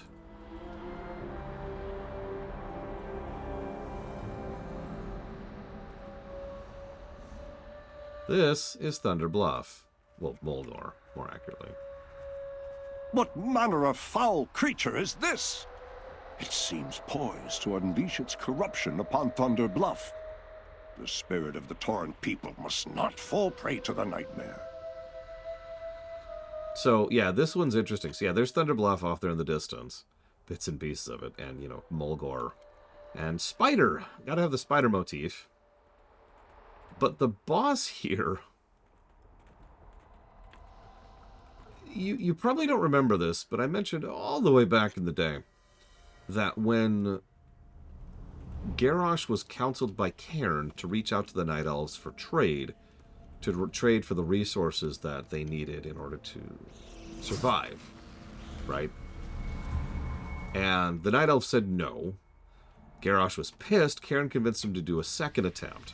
The second attempt was then victim to a false flag operation. And many of the Night Elves who were there were actually murdered by Twilight cultists in a very brutal and unpleasant way to blame the Horde for it. Now, we talked a lot about that because obviously the Night Elves were primed for war and didn't want to trade with the Orcs anyways, but there was a survivor. There had to be to spread the word. Now, I forget if I might actually be screwing this up because Elrethe Renferal, try to say that 5 times fast, is either one of the dead from that incident or the survivor of that incident. I forget which one. They might actually say right here. Let me double check that.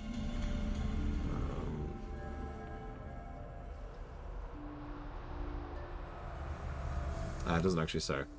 I think this is the survivor of that incident. But the point is, the reason why she's going after Thunder Bluff is because she believes that she was betrayed by the Taurens and brutalized during that incident. The spark that actually set off the Hellscream War. She uses a spider form.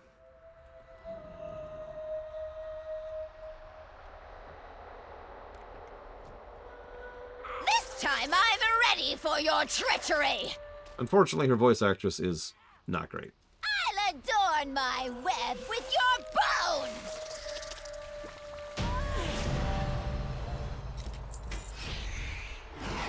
Ooh. Nice.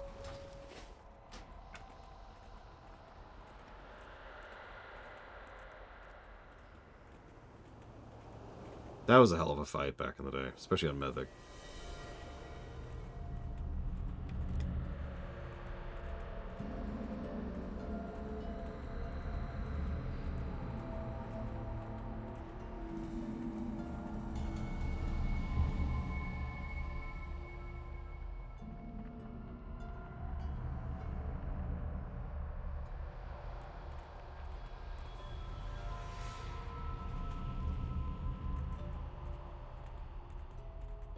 Yeah, I was kind of staying quiet to let him talk.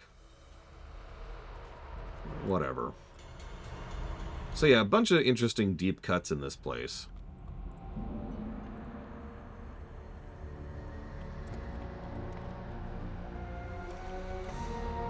This next one... What horror is this? A tumor of nightmare infecting a world tree. Here in the reflection of the Titan's own playground. If this seed takes hold, the roots of its infestation will wind their way into the heart of Azeroth. The nightmare would devour our world, claiming everything. Everyone! This must not come to pass! So, yeah, first of all... Let's just pause for a second. So this is Ungoro, or rather, the dream version of Ungoro. How's that for a skybox up there? You can also see that tree. You may not be able to tell from this distance, but that tree is mostly not made of bark.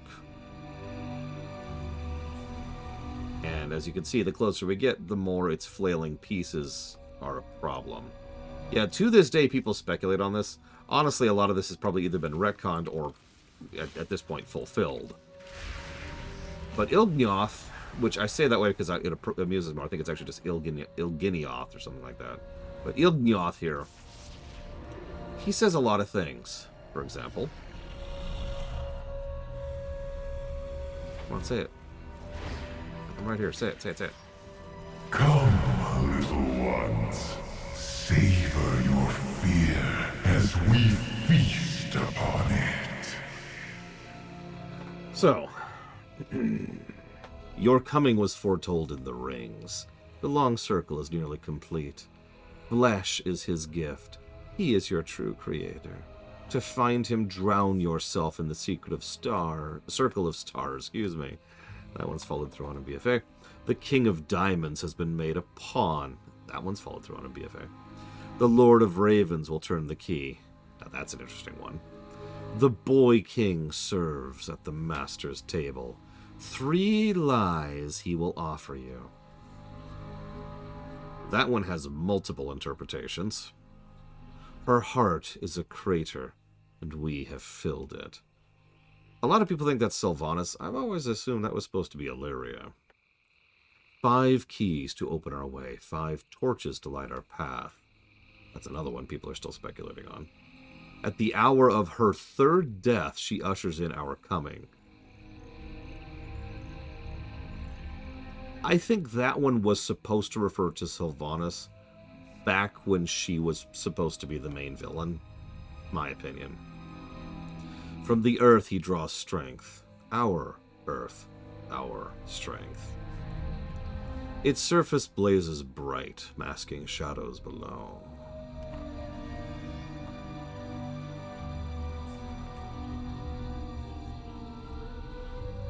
But yeah, there's... And that is another possible interpretation, Pillars of Snow. Like, there's...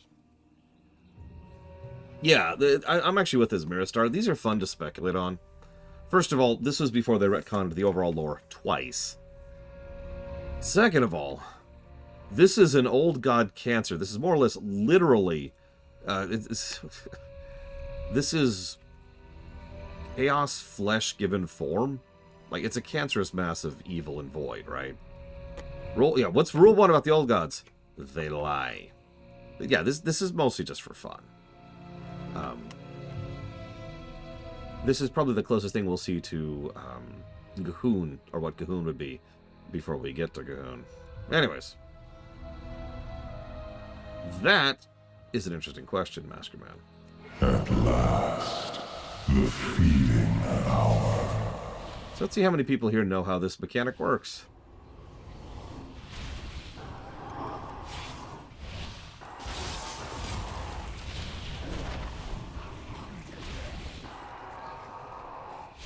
Looks like most of us do. Or all of us, possibly. Nice. Yeah, this is a fascinating... But this is a trash fight, or an ad fight, excuse me. But it's an ad fight where you have to kill the mobs on the thing to blow up in the thing. If that sounds familiar, from a base construction perspective, this is very, very similar to how the back of Deathwing works. Just better in every way.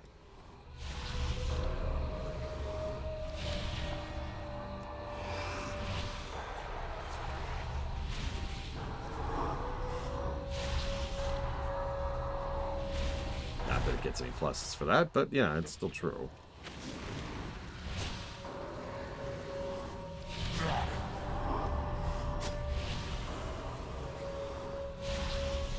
It's alright, don't worry about the forehead eyeball. Every blow struck at our... So here's what Ilgnioth actually looks like. I journey to Nyalotha. And we'll see him again in Nyalotha. I don't know, a few weeks, maybe 3 weeks, something like that.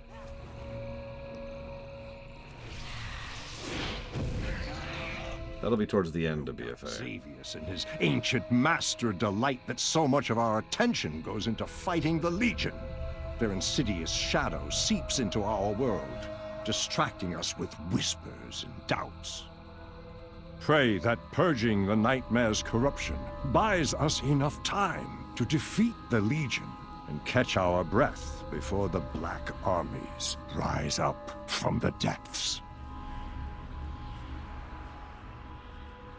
Behold, the iris opens! The way to Cenarius is clear.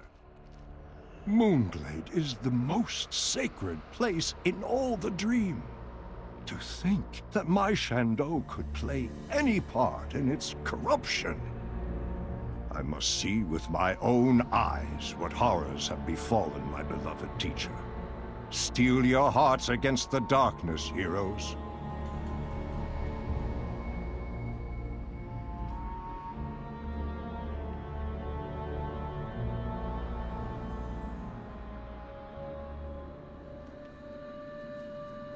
I love how distorted this whole place is. They really use the angles well to make it look just normal enough. while still feeling like the kind of thing you'd see in a dream. And that over there is the Rift of All. Something that's been referenced many times in the lore of this game. God, the Cenarius fight was such a great fight. One of my favorites in here.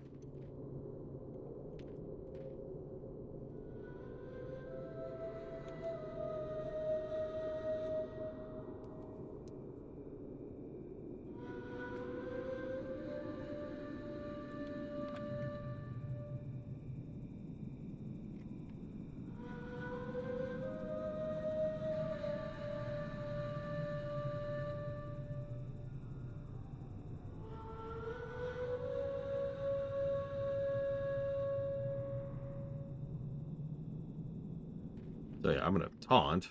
The impurity must be cleansed.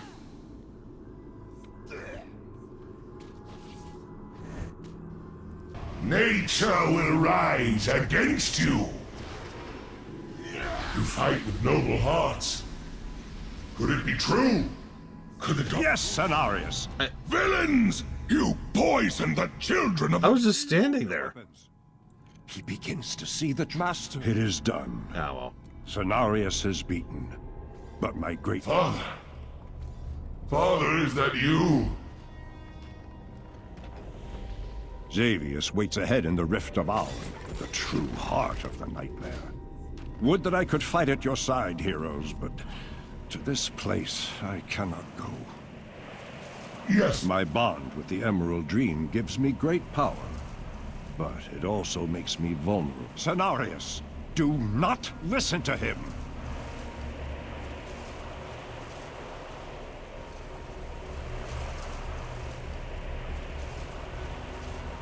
Go, destroy the Nightmare Lord. Only this way can the dream be restored, and Azeroth be saved. Oh. We must put an end to the nightmare. Say the word, and I will take us into the heart of that twisted place. This is such a simple effect. This is actually probably some of my favorite visuals in this entire raid. Take it in for a second. Think about how much thought and effort was put into this. About how they do the lighting, how they do the texturing. Oh yeah, and don't forget, if you look up, there's the roots. This is all the way at the bottom. To our knowledge, and this has yet to be contradicted, nothing is further down than the Rift of Aul. This is the very, very, very, very, very core of the dream. Oh yeah, the Whispers music is playing.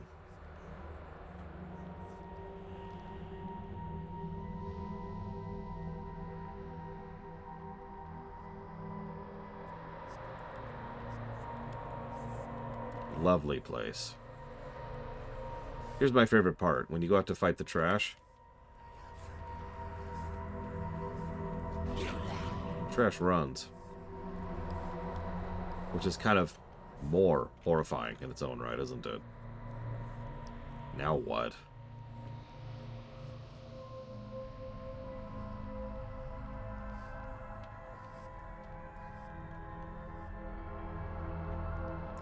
It's a little bit ruined with names on, I'll admit it.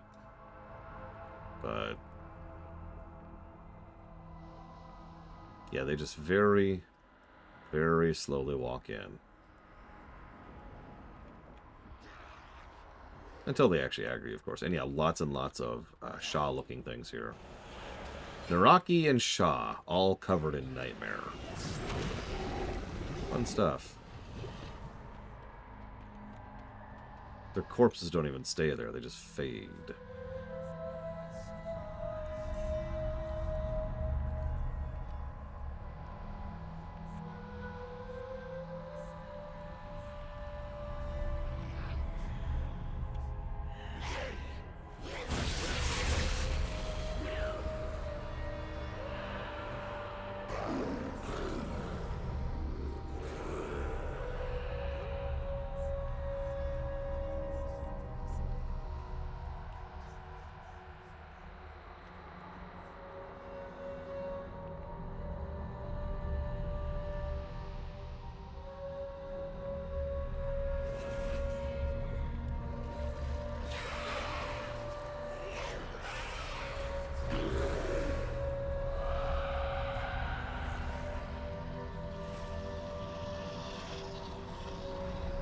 there's our last boss, Xavius. Now, do me a favor, nobody attack him. One of my favorite quiet bits of storytelling in the background here. The whole time Xavius has appeared, he's looked like a night elf. In fact, if I could show you really quick, for those of you who have already forgotten, every appearance he's had... where's Legion? There it is. I'm staring right at it. Oh, no. Dungeons, moron. He's looked like this, right? And, yeah, the first satyr, right? Look at him. But the thing is, really take in that model for a second. I know this is going to sound strange, but it looks sexy. No, I don't mean I want to have sex with him.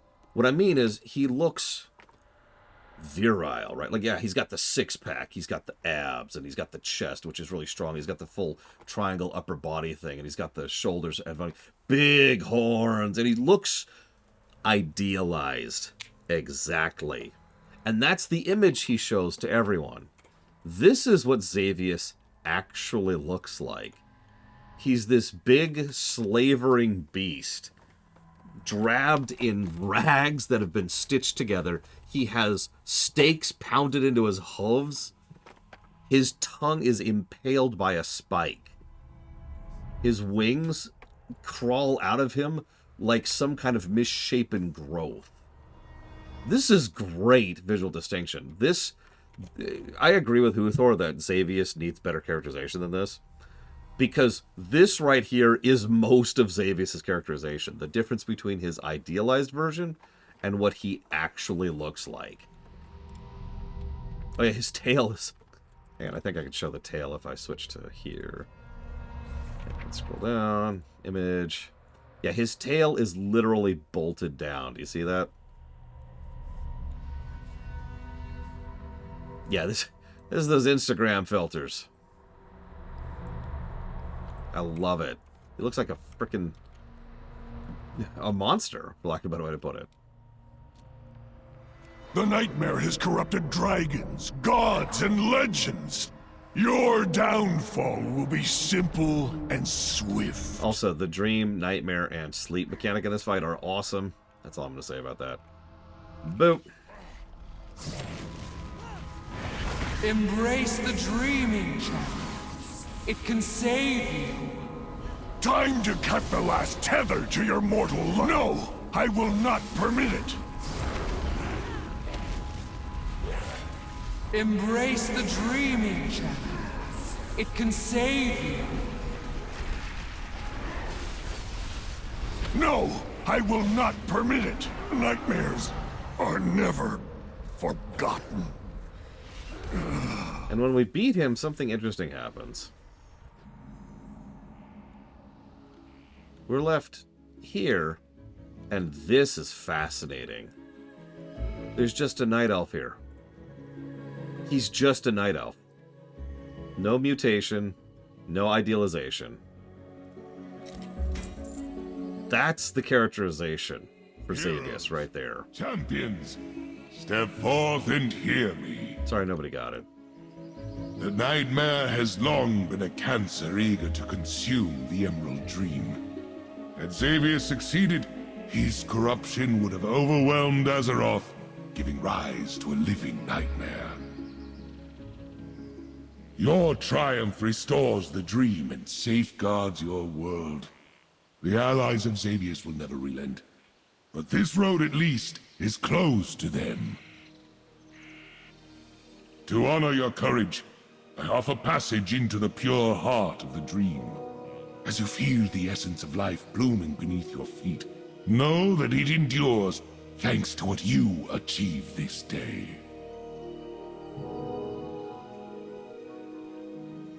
So a couple of things. First of all, this is pretty close to what the dream looks like naturally. And so, yay. Second little tidbit. A lot of the people who've died over the course of this story arc are here. Like Theon, who we killed. The wrath of nature is... Or Elarathel. Elarathe, excuse me. And no, I didn't see the question. Elizar. May the stars guide Or Elothyr, who died out front on the way to the dungeon.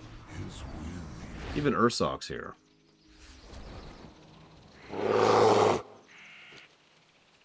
None of them are saying anything really worth reading, which is why I'm not bothering. I did not see your question. I even scrolled up and I didn't see it, Elizar. I know where the cave is.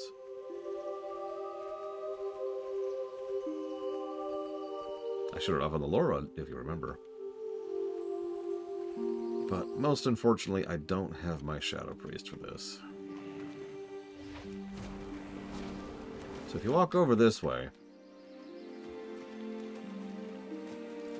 By the way, this is very clearly before the Shadowlands, the constructed afterlife, existed. Because a lot of the things that are about to happen have already been shown here, contradict the very existence of a miniature cell. Which is fine, of course. I'm just pointing it out. Papaneeks earlier showed off the Ilgnioth 2 fights quotes, which directly reference events that happen in Shadowlands. So we could pretty definitively say that's after they decided on the constructed afterlives.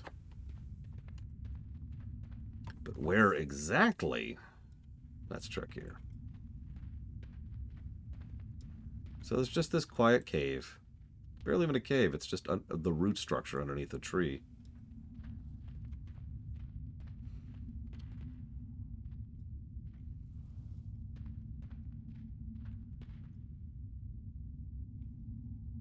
This is voice acted, and I feel very sad that I didn't bring this for this, but there's this one little blossom, and it says Remnant of the Void. Almost completely gone, as if it never existed.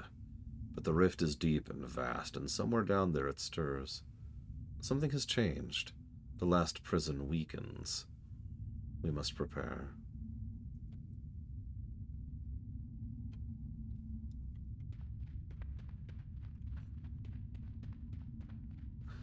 Notice Ysera doesn't even say anything here. She just draws the player's attention to this cave.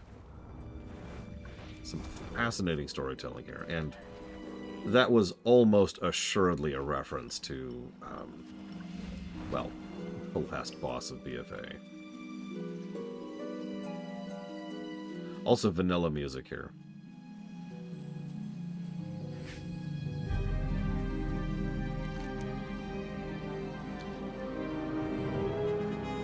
In fact, I believe this is Teldrassil music. Don't quote me on that, though. So,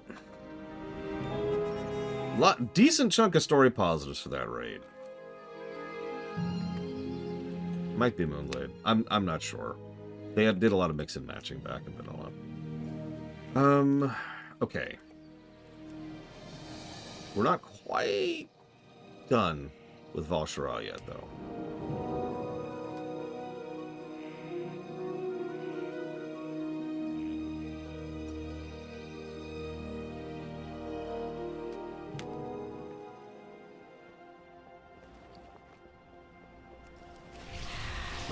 Group. Thank you, as usual, for the company and time.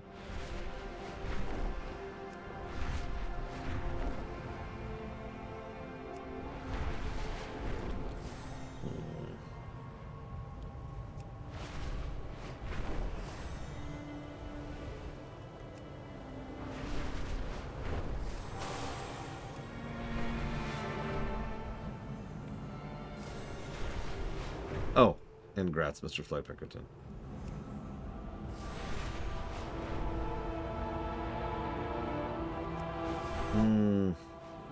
That's an interesting question.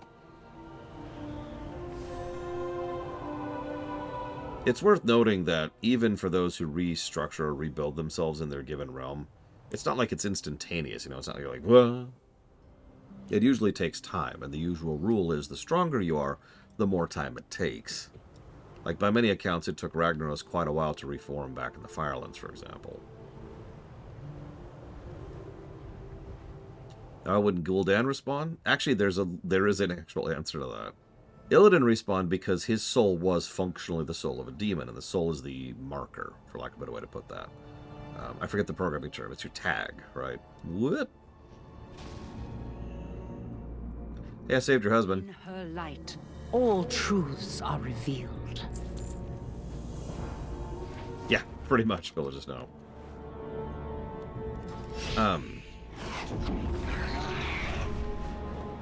So Illidan is actually a demon. Gul'dan is not. Gul'dan is an orc.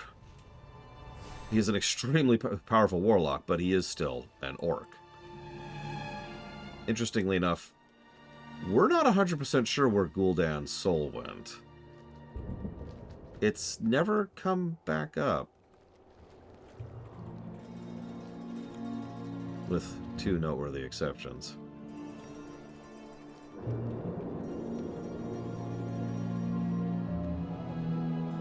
Gerard, what did you do? No, Mr. Floyd Pinkerton. Illidan's soul was converted into that of a demon's. Wrong, Gul'dan. Let's just know. All demon hunters are demons, technically, because they merge demon souls into their souls. So, I'm very stupid. All right.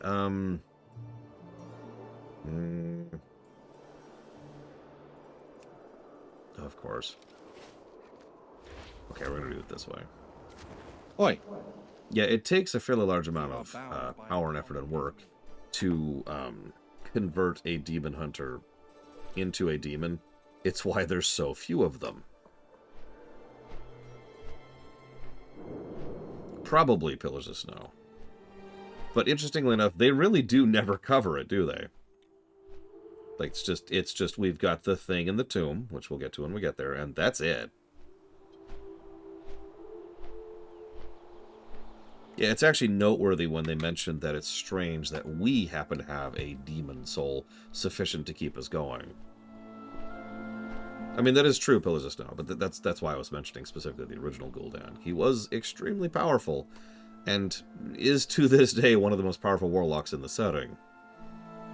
And he has been very gone since Warcraft 2, and I'm kind of glad they never brought him back. Don't look at me that way, you know what I mean. He has stayed dead. But what's weird is they've never even covered, like, his soul or his afterlife or anything. By contrast, alternate Gul'dan, yeah. We know exactly what happens to him. Thank you, Hive King. As always, I appreciate your support. And if you want to put that towards up to 3 future streams that are not World of Warcraft, please let me know. We'll do Vault later. Illidan didn't steal the knowledge from Gul'dan. Illidan stole the knowledge from Sargeras.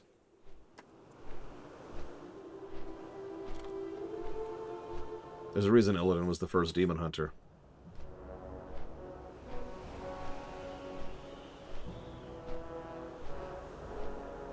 I could see that too, Logue. If they decide... Ow! If they decided that the original Gul'dan is still out there.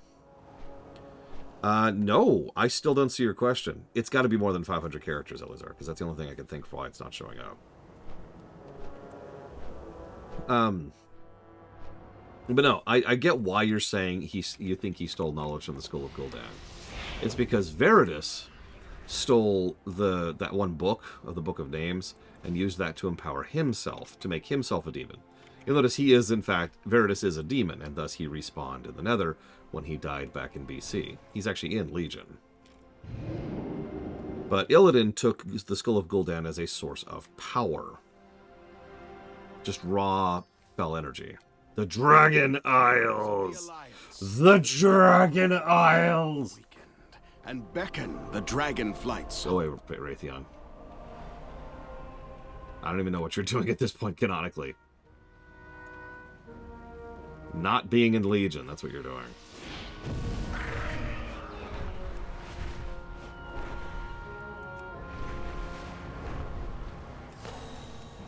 That's true. It's possible Gul'dan's soul was consumed by Illidan in order to serve as that fell conduit. Like I said, we're not really sure. Why, hello. There's actually several possibilities there. If you find a powerful weapon, just make sure it isn't corrupted by the Burning Legion or old gods, okay? Well, that's true, Mr. Flood. I actually forgot about that. Ugh. Either way, no. If that was true, he wouldn't be a demon hunter as of Warcraft 3 Reign of Chaos. Remember, he was already a demon hunter before he took the skull.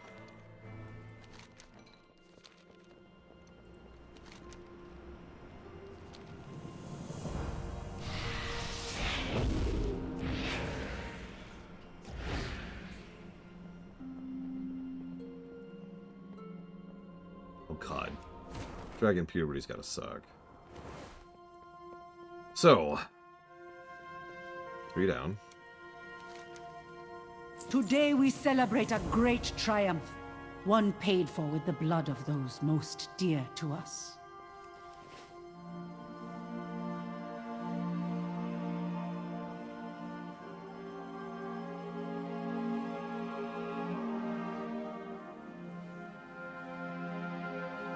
Thanks to your courage, the ancient lands of Val'sharah can at long last begin to heal. Now the tears of Elune are added to our arsenal. May they bring us victory against the Legion.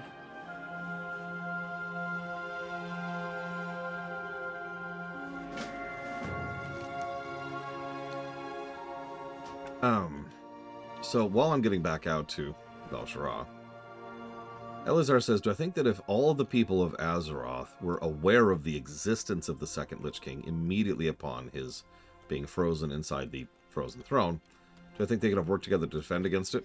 No. The Second Lich King, years later, when they're in a substantially better position militarily and economically, provoked the forces of the world in order to come charge up in order to fight him. And we saw persistently and consistently across Wrath that all they could manage to do was throw themselves into the meat grinder. As I pointed out many, many times, a major narrative thread of Wrath was that most of the races of the world couldn't even manage a beachhead without our help. Agreed, Lord Hermon. Yeah, Northwind was always a trap. But the point remains that he was deliberately pulling his forces back and turning it into the filter, right?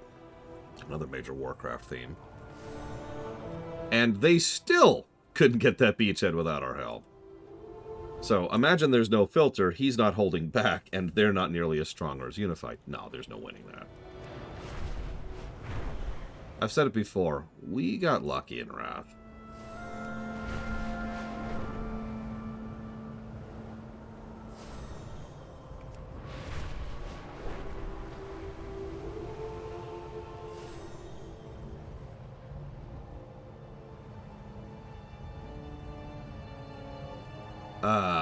Not that I'm aware of, Mr. Floyd. I'm not even sure they've even brought it up again. Okay, hey, so. Gerard. My blade is ready. Gerard? Why is there no quest here? Why is there no quest here?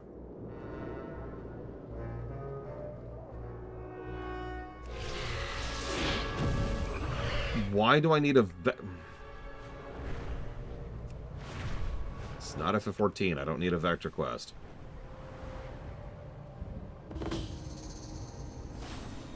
It's going to be on the north end, right? Like right over here. Yep. There it is. Hey, go to the place you were just at. Okay.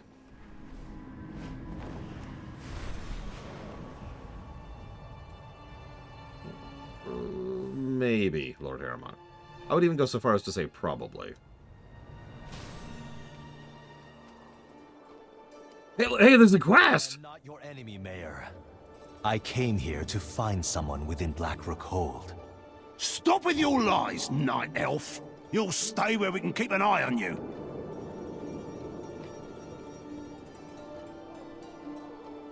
Friend or foe? I'm sorry, what's happening? Oh, wait, I'm sorry. Loghain? Watch your back. Let me get a good look at you. My people have seen too much suffering. It was the Scourge Uprising that led us to flee Gilneas many years ago. Now undead creatures have risen for the fortress to the north. I will defend this village to the bitter end. Tread lightly. That is him! That is...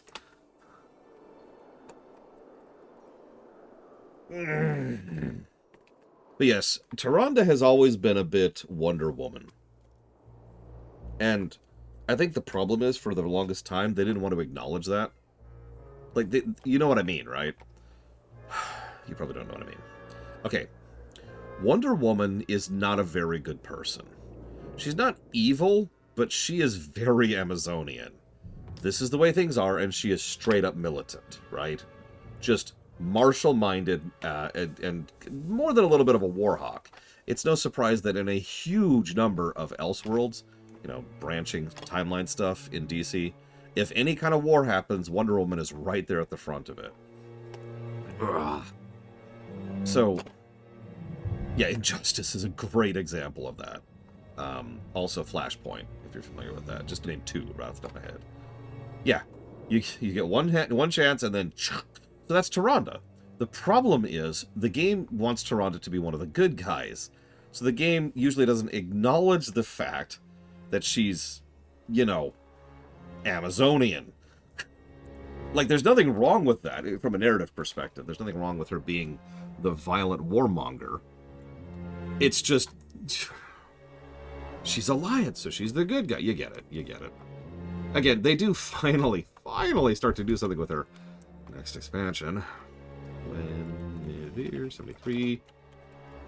And a thank you towards Resident Evil Block.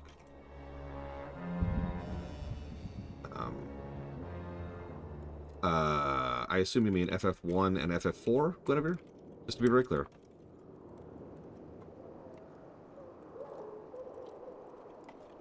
And either way, thank you. Always appreciate. Yeah, they decide to make her even more violent to ramp things up. Lol. Okay. Watch your back. I actually asked you a question about that, Loke, after you asked me a question, and then you decided to ignore it. You ignored me, Loke. I knew it. I wasn't worthy. We don't need any help, and we don't like strangers wandering around all land. Tread lightly. Honor and courage. Okay, I am no enemy to these people, but there's no convincing them of that. Their village is under attack by some very old friends of mine. Friends who are no longer living. There's no telling who or what controls them, but in life, these noble soldiers would never engage in such acts. That's a mystery for another time. For now, help me earn the trust of these villagers. Sir, despite what they say, these people need help. Defend their farms and we will ease their suspicions. These are rough times. I got a bad feeling. Forgive me, stranger. Mayor Heathrow has been under a lot of stress lately. I can't blame him. His own daughter, Penelope, has been missing for 2 days. In fact, we could use information on several farmsteads to the south. Could you go check the situation there? Watch your back. Wait, really, Papa Neeks? Well, I mean, that's technically a good thing, because I would have given that negatives, because I hate that cutscene. But anyways. Yeah, hey, check it out. Gerard's finally a character. For the only time, enjoy this. I mean, it makes sense for the Night Elves to be militant. A lot of people tend to forget that their original inception was supposed to be Amazonians, which I already just mentioned. Wild elves, as opposed to the more traditional high elves. Oh, I hate that cutscene so much. It might actually be the worst cutscene in the game. In fact, I once thought to myself, if I was ever going to have a metric for how much a person is literally Hitler, it would be how much they like that cutscene.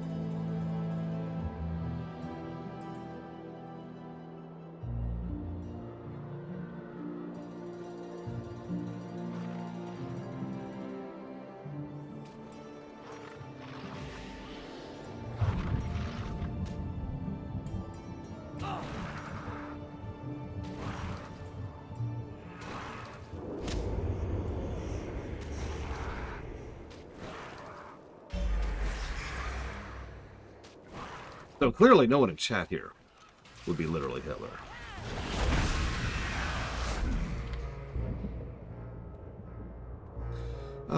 Okay, so Loke asked about the Gears of War series. Is that series on the PC, is my first question. Because I've never played any of them, because they were Xbox games.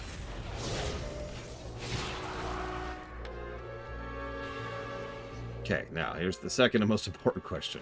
How streamable are those games? on the PC.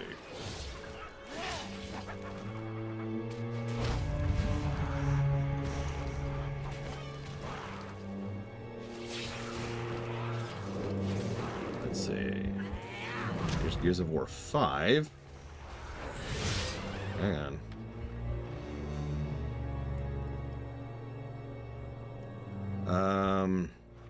And that's it. Okay. Hang on. Let's try GOG. Pull up this.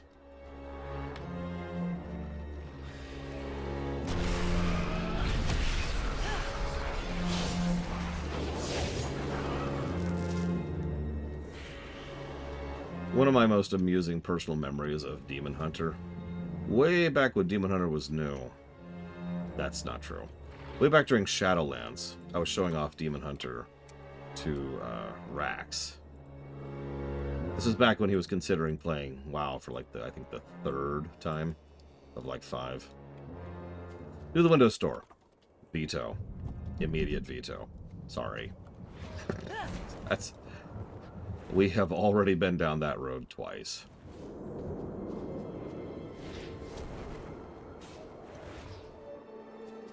Oi! Where'd you come from? You see those ravenous birds flying above my farm? Vicious creatures are spread their filth and eat my crops. I'd get rid of them with my trusty gun, but my eyesight's gone downhill. Here, take the flare for me. Mark them for me. Use the flare gun to mark the birds. That'll daze them long enough for me to take them out. I've got a full summer corn's harvest just sitting on the field. I need some muscle to bring in before the Night Elf Raiders can destroy it. Stay on your toes. Headshot. Easy as pie. We've only actually had to deal with the Windows Store twice. Somebody order a bullseye. Both times it was such an aggravation that we had trouble even getting the game purchasable. And then we kept running into issues and just, yeah, it was a huge hassle, and I decided pretty much on the spot with the second one, which was Halo Wars 2, that I was going to go ahead and veto Windows Store stuff going forwards. Sorry. They ever release it on, like, GOG or something like that? We'll look into it again. Although, actually, where is GOG? I just fired it up. Did it crash? Oh, there it goes.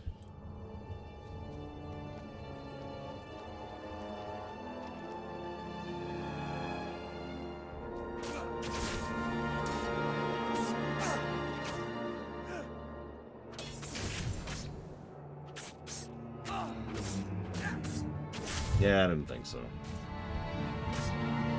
A long shot seeing a game on the Windows Store come out on GOG, but I thought I'd check. Of course I could very legally procure it, but this is my legally protected job, and I like to be in ownership of games that I play for that. Even when I do emulate, I do it quite legally. No, really. By the way, anybody want to hear something funny? Just a few days ago, I think actually about a week ago now, Nintendo's lawyers admitted freely that emulation, that is to say, most emulation, is actually completely illegal.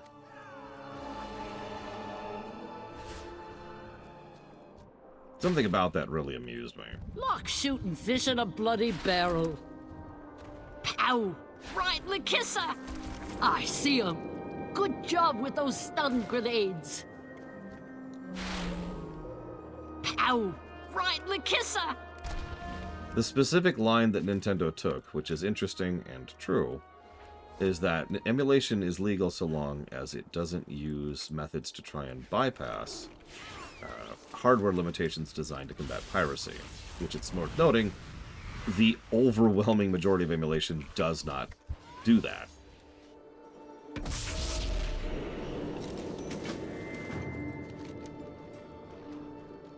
The Night Elf was carrying a signet engraved with the crest of the Wardens? It's made from a silvery, unbreakable metal, has been worn down by time as if absently twisted and rubbed against the owner's finger.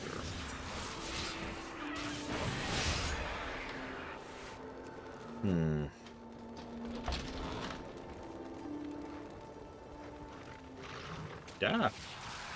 I'll save you, Penelope. It's okay. You're gonna be alright. I'm scared. Come back soon. Thank you. I was so scared all by myself. But I know a shortcut back to town. Now, Mr. Floyd. If you've got a problem with Miss Scottish... Well, that's tough because I don't speak Scottish. I have no idea what a Scottish accent sounds like. And I couldn't give a damn. Now, my Dwarven accent, oh, that's what I'm actually proud of.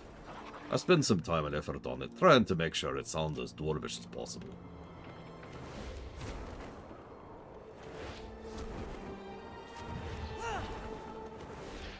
Weirdly enough, I don't actually care for Braun's voice that much. I don't know. It's not bad, it's just... Magni is amazing. I also really like Dagran. What's your story? Papa loved this village. He'd never hear of leaving, and even in these dread times. Before he died, he told me what attacked him. A monstrous falcon we call Rockbeak. You're fighting this dead, aren't you? Can you avenge my father? Sure. We are bound by a common enemy. Champion! Sorry, what? Hang on, load. So, here's the deal. I've never emulated Xbox stuff. I wouldn't even begin to know how to.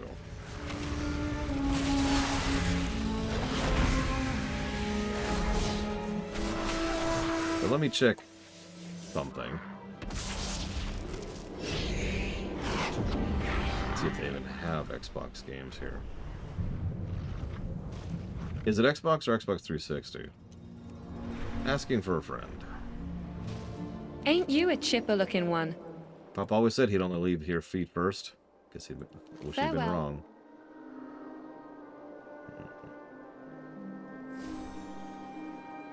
Good day. 360, okay.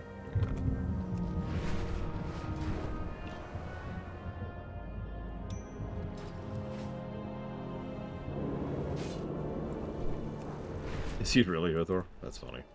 Well, ain't you a chipper-looking one? That's nice, love. Yeah, let me get my Dwarven Dwarven. Let me get my Dwarven accent going. There we go. Champion! The Azurite wounds, they call to ye. What brings you here? Papa, I'm home. The heroes. Penelope! Thank goodness you're all right. I was so worried. Lord Shadowsong, I was wrong about you. Everyone, put down your arms. Thank you for finding my daughter. Please, you are most welcome here.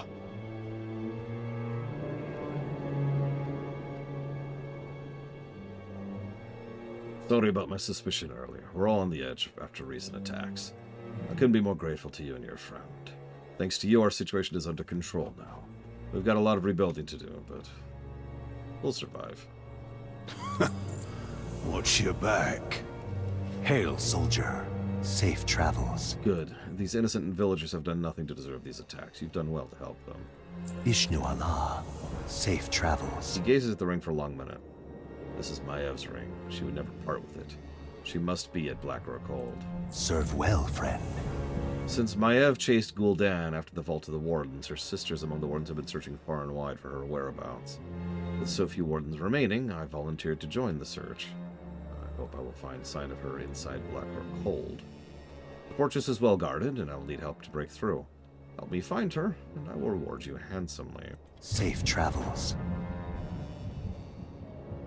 We protect those we love.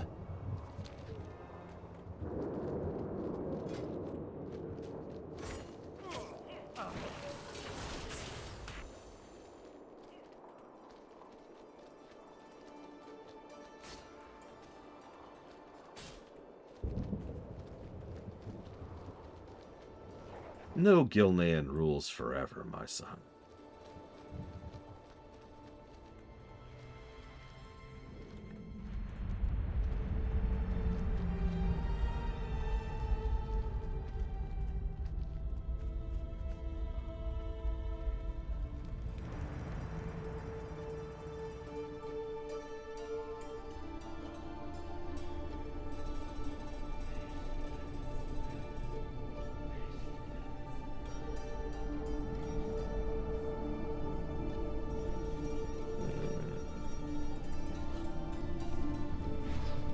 It is just as I feared. Lord Ravencrest's remains are gone. Sir, how did you and your sister get separated? Mav and I chose different paths in life. Not long after the Legion's first defeat on Azeroth, she dedicated her life to the pursuit of justice. Some would say she's gone too far in that pursuit at times. What did she do? She murdered innocents, hoping to sever our people's ties to the Alliance. I'm surprised they kept that as canon, by the way. Still, I couldn't bring myself to kill her. First I thought I'd been weak, but love had left me unable to do what was necessary. So why are you going to save her? I know my sister. She'd never commit such crimes unless she was under some foul influence. Even so, rather than investigate fully, I assumed the worst. I've been a poor brother, but there's still time for me to make things right. Ishnu Allah. What did the Legion want with Ravencrest? He was dead and buried 10 millennia ago.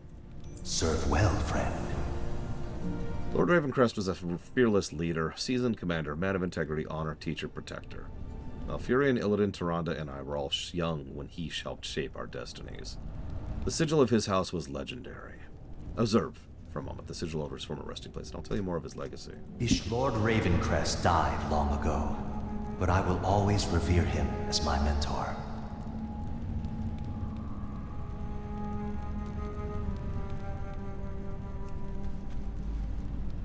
When the ancient war began, we suffered countless losses. Our cities burned. Lord Ravencrest saved our people and rescued our world from annihilation. His loss was tragic for us all. We owe him everything.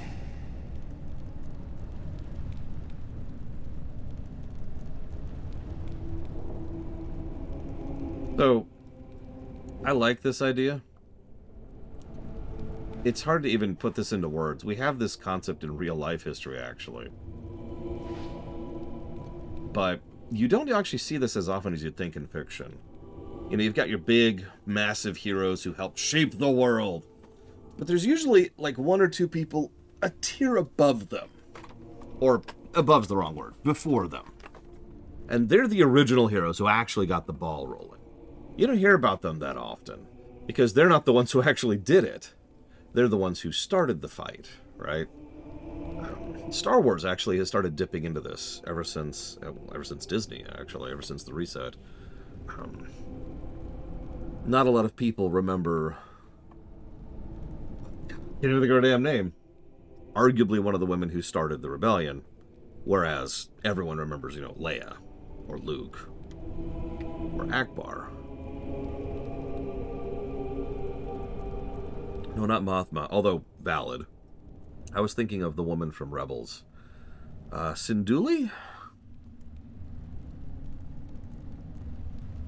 Hera. Like, we talked about Syndulla, thank you. Hera Syndulla, or Syndulla Hera, I forget which.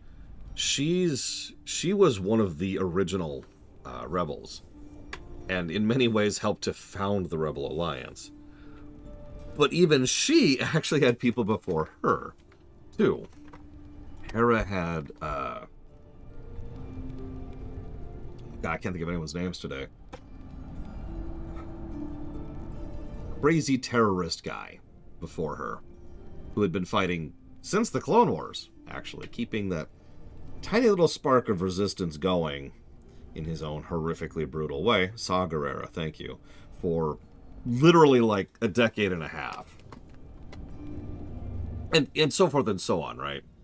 Anyways, I'm sorry for going too much into this, but that's my point. Ravencrest is interesting because he is exactly that type of figure. He doesn't get a lot of glory or recognition because he wasn't the one to actually do it. He started the fight against the Burning Legion and really began unifying the forces across the world in order to fight back against the first invasion. Then he died. And Gerard here kind of had to stumble into it, like just was sort of thrust into the role. Managed, of course, but Ravencrest was there before any of these people were major characters. It's just interesting to think about. Sorry, moving on. Hail, soldier. Serve well, friend. The attacking spirit spoke of their lord and master. I fear the Legion has raised Lord Ravencrest to do their bidding. What price was paid for such sinister revival, I do not know. Safe travels. Serve well, friend. The fortress grounds are just up ahead. There's a large area to search, but if we split up, I believe we can cover a lot of ground. Search the prison cages, the forge, the guard tower. I'll check the ramparts.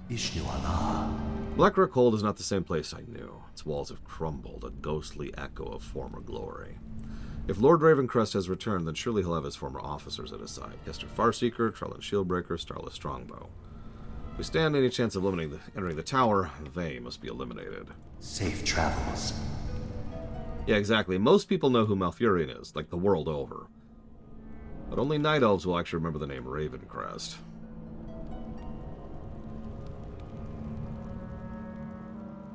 I mean, Saw getting more canon time makes sense. He really is a major character, and it helps that...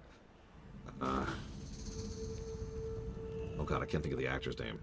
The guy who plays Saw plays him consistently and consistently well. Lieutenant Stareye commands, death to Whitaker. all intruders! I wanted to say Sam Whitaker, and then I caught myself on it like, no. That's alright.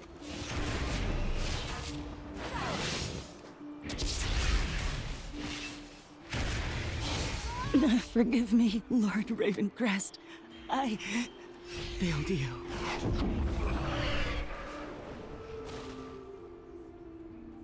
Oh, man. I mean, I am one of those people who is an absolutely huge fan of Andor. And that was a very good reason why. One of many.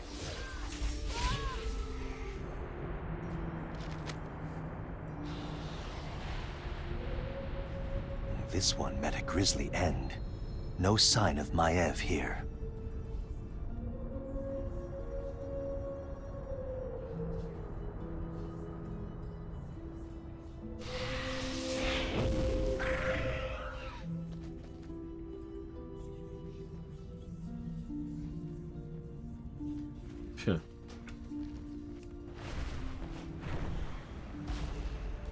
We have secured the walls, demon. You will not escape here alive. Can someone type exclamation mark next really quick, please?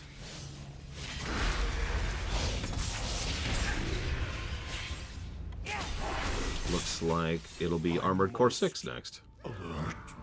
The others.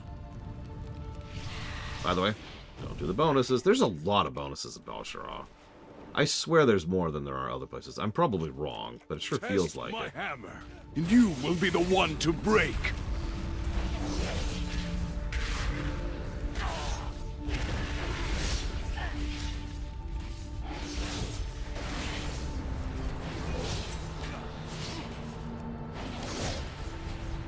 I saw that too, Mr. Floyd Pinkerton.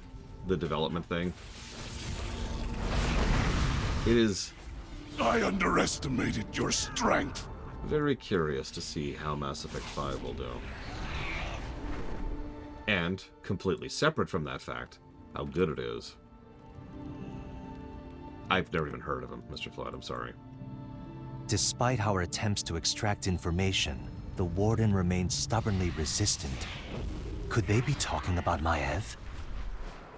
That could be, Asmira Star. Because, yeah, as was pointed out, the MSQ here is really short. As is obvious by the fact that we finished it, like, an hour ago.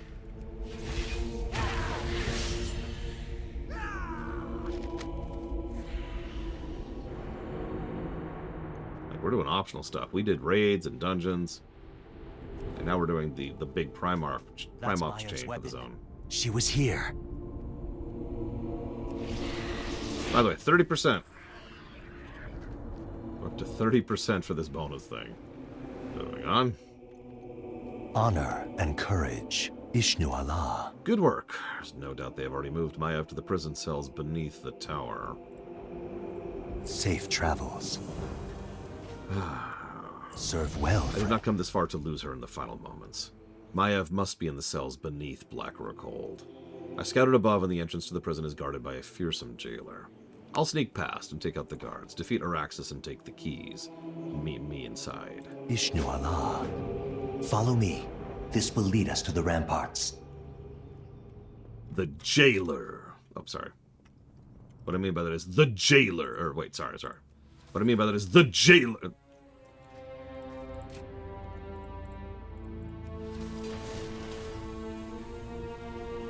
How many of you ever played the PS2 game The Bouncer?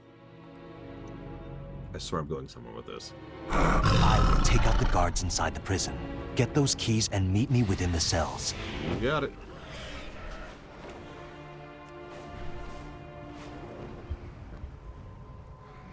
Another prisoner for my cells? Looks like I'll need to break you first. It's not a very good game, no. It's very, very, very early PS2. Master, I have failed you. It also sucks, but yeah, that's exactly it, Pillars of Snow, because, so for those of you not aware, every time you go to the menu, which will be a lot because that game sucks, you hear this line, "The Bouncer," and he says it like really harshly in this way that's always been very memorable to me for some reason. So, recently, you already get where this is going, right? The Jailer. Yeah, exactly. Who's behind? Oh my god. I forgot to get milk at the store. Who's behind this? The Jailer. Anyways.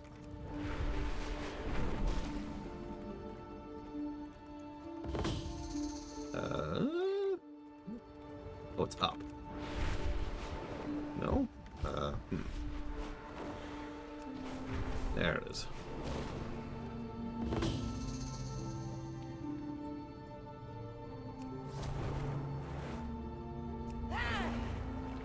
I almost made it out. I've sacrificed everything. What have you given? Arduin was apparently being held prisoner. His face is ghost white. I broke free and ran.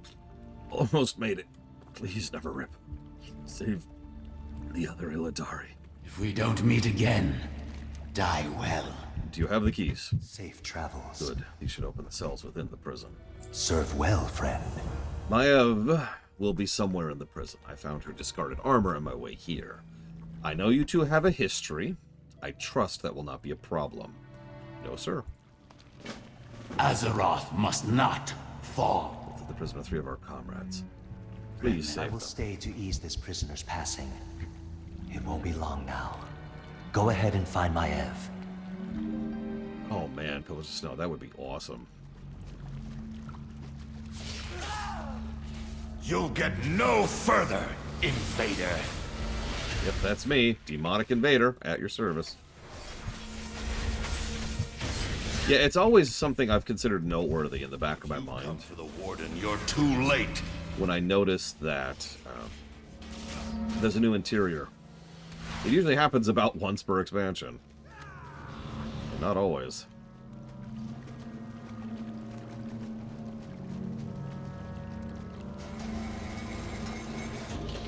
Lord Illidan knows the way. Serious? You okay? If my blood, it burns. The fell energy, I can't control it. Ah!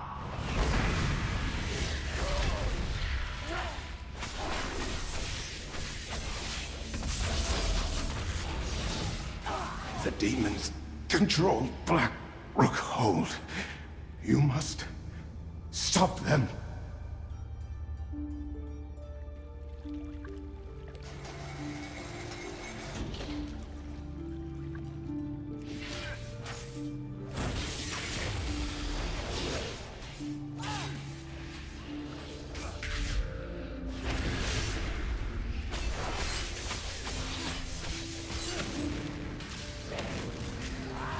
If you've come for the Warden, you're too late.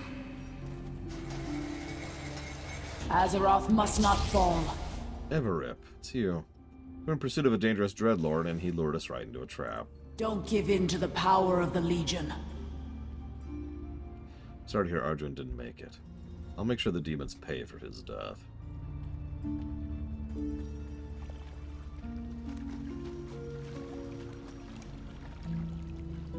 Hey, Baron.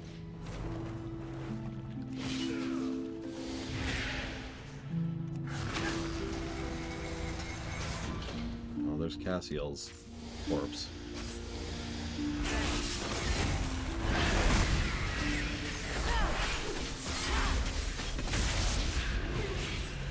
If you come for the Warden, you're too late. Well, we are about to finish Val'sharah.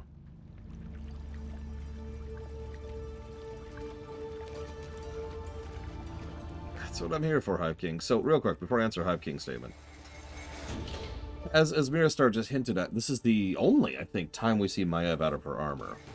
In the game, I mean. And I remember being really weirded out just seeing this Night Elf woman and thinking, who the hell is this? Oh, right! What is your report? Her face is bruised, her lips cracked, her fit body covered in scars. She looks thin and ragged. For weeks they tried to break me. Amateurs. I kept my silence, counted the minutes, measured the steps, listened to the voices. I've been waiting for my chance to escape and strike back. Now you bring my armor and my blade. It's your turn to set me free, Demon Hunter. Let's destroy the Legion together. You have brought my armor and glaive. Deja vu. Thank you, hero. I did not expect salvation from this place. Where is my brother? The Wardens are watching. All your instincts were correct. Gul'dan raised Lord Ravencrest and his ghostly army from beyond the grave. Now they serve the Legion, protecting secrets within the tower. Although Ravencrest commands from above, Lieutenant Desdel Stareye operates the prisons. He tormented me these past few moons, but I did not yield. His life must be ended. My vigil continued, little brother. You came for me, even after I tried to... Never mind that. I heard what happened in the Vault of the Wardens. Luckily, my hair can't get any grayer. Why did you have to chase after Gul'dan alone? Oh, thank Elune you're still alive. Well said, brother. We have bigger concerns. Let's go. Stareye has much to answer for. Just saying, my armor's even cooler. Not this suit. My actual Demon Hunter suit. So, what are my top 3 favorite stories in games? Oh, gosh. Let me give you 2 answers to that really quick. First answer I'm going to give is of the games I've reviewed. That's easy because I can literally just pull up my website and say StarCraft 2, Mass Effect 2, and Paper Mario 2 in that order. Also GTA 5 and Dragon Age Origins and Twilight Princess. Oh, and so forth and so on. Oh my goodness. But really personally, stories that just click with me regardless of quality. Obviously, Warcraft is way up there. So, the story of Warcraft, the story of StarCraft. The story of Final Fantasy VI is a pretty obvious one. I mean, that's 3, and that probably is my top 3 right there. Warcraft, StarCraft, and Final Fantasy VI.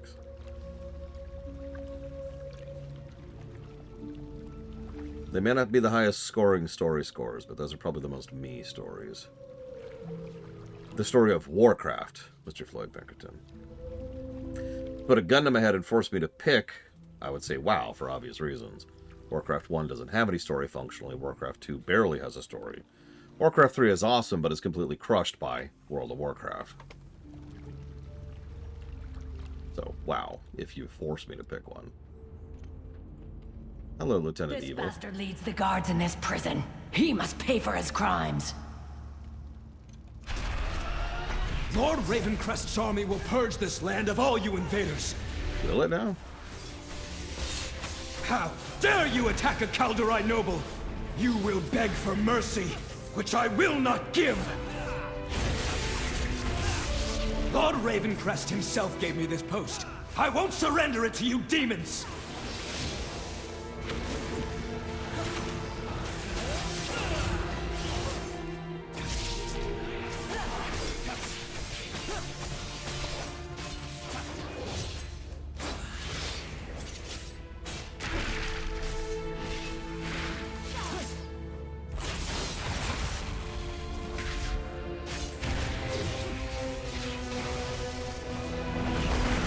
Lord Ravencrest cannot be stopped. We will prevail. What a tragic waste. Even in death, he only wanted to protect our people. Over here! This sewer will take us back outside. We should go before our enemies regroup. Lillian Voss is my answer to that, Mr. Floyd Pinkerton. I've sacrificed everything. What have you given? Oh yeah, Varrock, who was invented for vanilla. That's another one. Varrock Sarfang.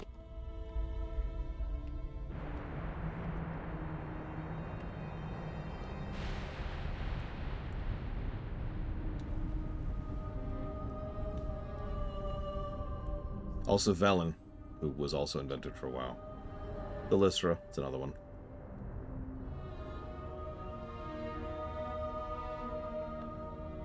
That's true, Arthas is not in WoW.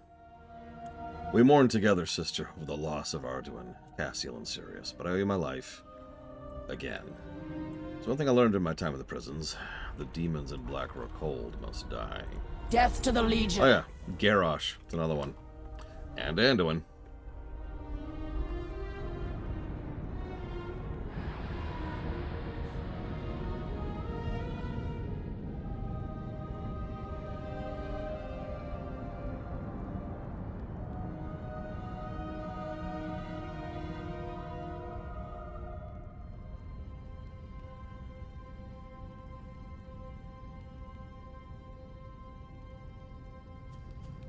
The Burning Legion will fall.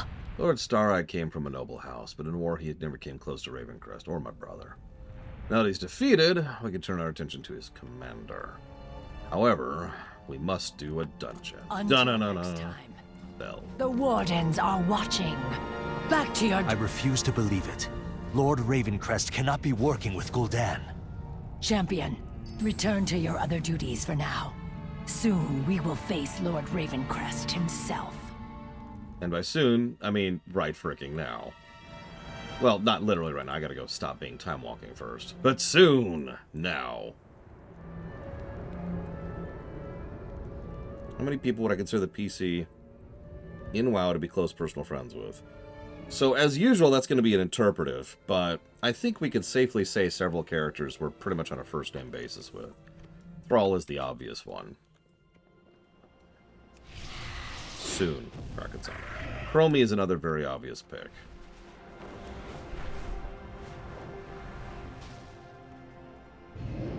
I also agree with Khadgar, 100%. Khadgar's a funny one. He's actually a Warcraft 2 character, but let's be frank, he wasn't a character to Warlords.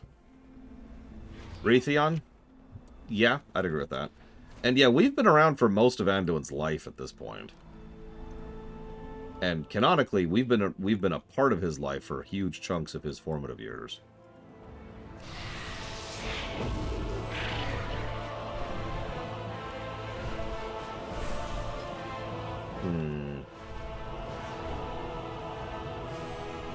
I could see Jaina.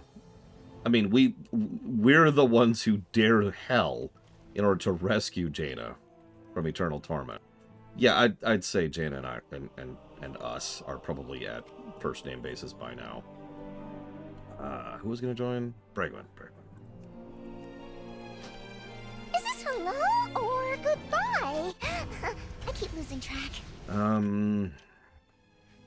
There's probably a lot of other, well, I don't want to say lesser, but like less main characters. Heroes of the Alliance. Damn The it, Dragon Raytheon. Isles have... Raytheon, we need to chat.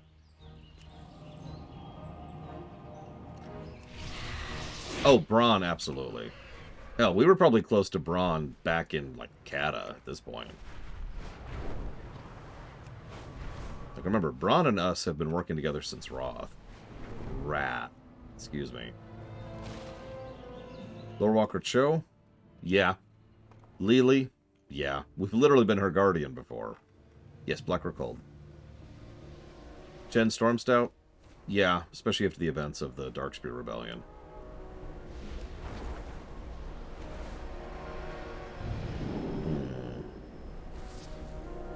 Zalatath.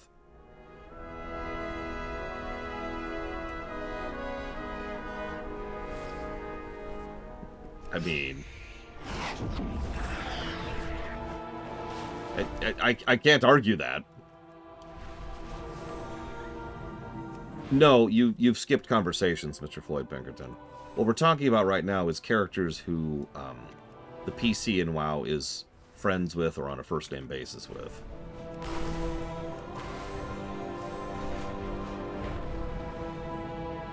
Actually, yeah, Taranzu, 100%. Remember, a major character arc for Taranzu was that he just sort of manned up and became our bro after we saved his ass from hatred. Who knows us personally but would actively refuse to learn our name? Illidan! I got another one. Sargeras. I got a third one. Odin.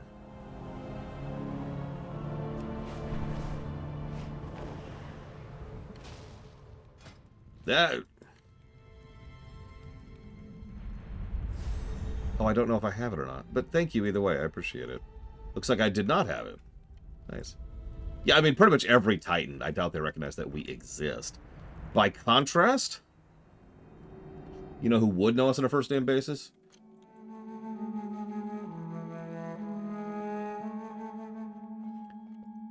Yeah, hang on, Cure Witness. I'll grab you. Mimiron. Mimiron is weirdly cool and probably one of the most... I'm saying that wrong. Probably one of the least Titan think of the Keepers. Right? Mimiron would be cool. Especially for the Hunter. Also, frankly, Thorum should be too, but I've already complained about that.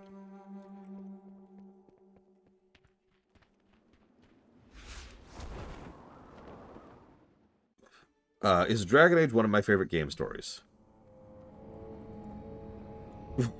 It's a tough one. Define favorite. Are we talking top 100, top 500? Like, I have analyzed and consumed thousands of fictions in my career. Like, this is not bragging to say that my range is wider than most people's. Yeah, also define the Dragon Age story while we're on the subject. Consume! Devour! Oh, sorry, everyone's not here. Sorry. Just idle moding here. The harvest has come! Fun fight. Oh, yeah, I guess I should actually talk about this place. So, yeah, nice, gloomy crypt. This meager vessel! Ancient souls of the... It's just, look, I'm a tank, Blade Tifal. I feed on your essence.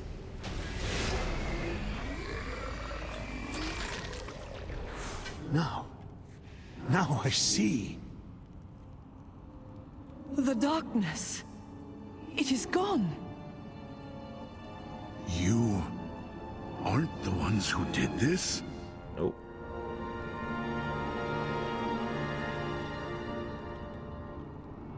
I understand now. You must find Kurtalos. You must put a stop to this. I agree with the Ridicron. He absolutely knows who we are. 100%. Indeed. It's the majority of his plans have to do with the fact that he actually acknowledges us. Invaders have breached the passage to the crypts. Ilisana, you must hold them here. We have much to lose. Your father's life most of all. You need not worry. I will not fail, Atosius. Men, the invaders come for us. Do not let them pass. For Kalimdor!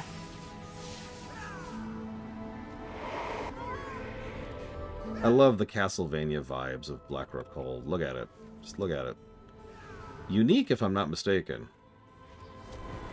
You didn't really define favorite, Elizar, so I'll just say yes.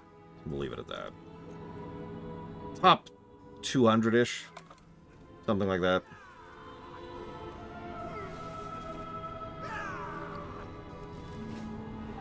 Yeah, Blackrock Hold is actually unique textures, unique layout. And mean as hell when you're doing Mythic Plus. I love it. I love the bosses. I love the trash. I love the freaking rolling balls of death. This woman here, check this out. She's actually dead. This is a demon hunter who died in the Battle of Broken Shore, and her body was dragged here to be desecrated.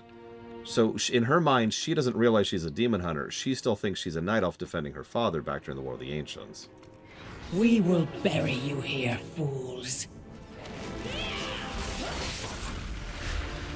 Betrayed.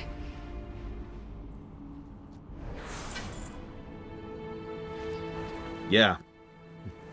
Because she is Ravencrest's daughter. And right around the corner. See, we've had some tragedy, now we get some comedy.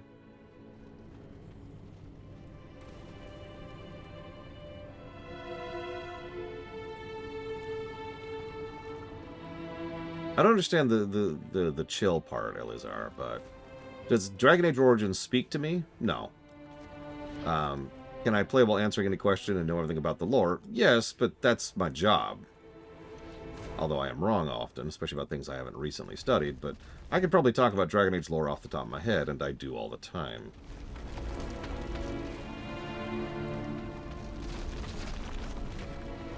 It's like talking about Star Trek. You know, I kind of know Star Trek. I'm actually known for knowing Star Trek.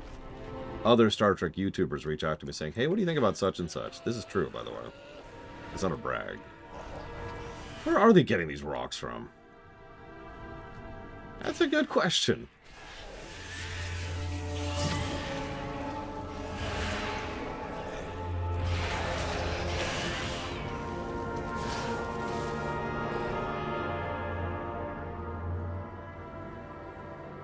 So here's Smash Spite the Hateful. 10 times winner of the most terrible game. No, sorry. We are Legion. We have infinite boulders.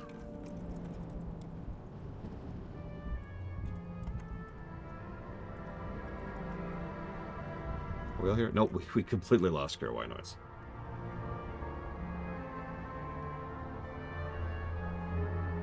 See, that's how you do this if this was Portal. You'd have a portal at the bottom and portal at the top, and you'd just be rolling the same balls down over and over and over. I will paint this keep! Guards, hold them off. We must prepare.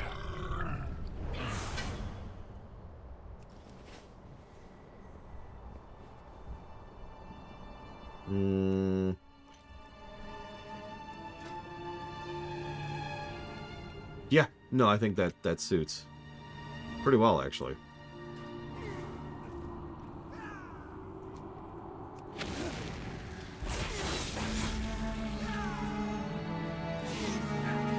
Kurtalos, they come for you. They do.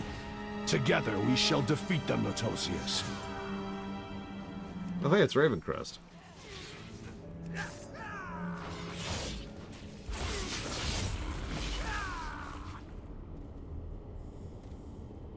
Alright, we actually have to be careful here because you can soft lock this fight. So let's just walk in, idle mode this for a second. Ask me how I know. I did it 2 days ago. Fiends! You shall never have our world! Just gonna chill for a second. I shall cleave you in twain! I'd believe it. Burn away! Actually, can I just show off a mechanic really quick here? So you saw that wave attack, right? So this is kind of an FF14 boss. It tutorializes itself. No, this is a corpse, Triaxia. There we Enough! I tire of this! Ravencrest! You worthless husk! 10,000 years have not been kind. Now you... No. No, what am I? This is not my ancestors. Ilisana. No. Forgive me. Heroes, you must defeat him. You expect these worthless mortals to defy the Legion? Souls of my ancestors, to me! Aid our champions! So this is a great fight gameplay-wise, but I actually like it narratively, too. Dentunnelianox here. Here it comes. That which you face, This is a great attack. I love this attack. Very FF14 attack here. Come on, start it, start it, start it. There it is.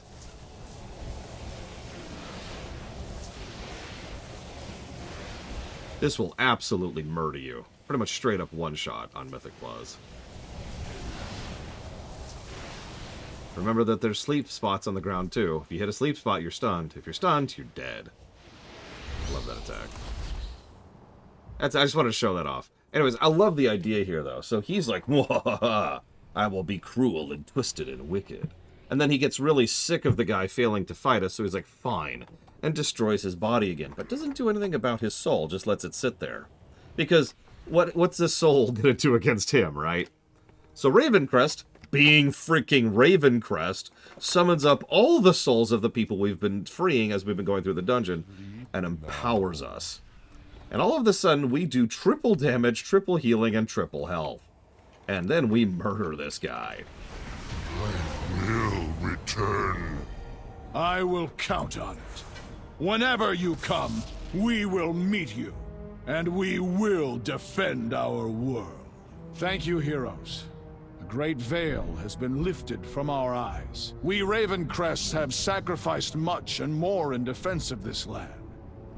I see now we may rest, safe in the knowledge that heroes still live, who will defend our world. Still no constructed afterlives. I am honored. Good dungeon. In fact, I would go so far as to say great dungeon. Thank you again, everyone, for joining me.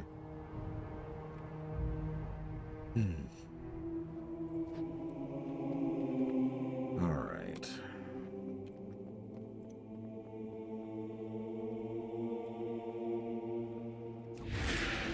I think since we're a little bit before dinner time and I have a little bit of extra stream time here, I'm going to go knock over the Vault of the Wardens. Possibly one of the best dungeons in the game.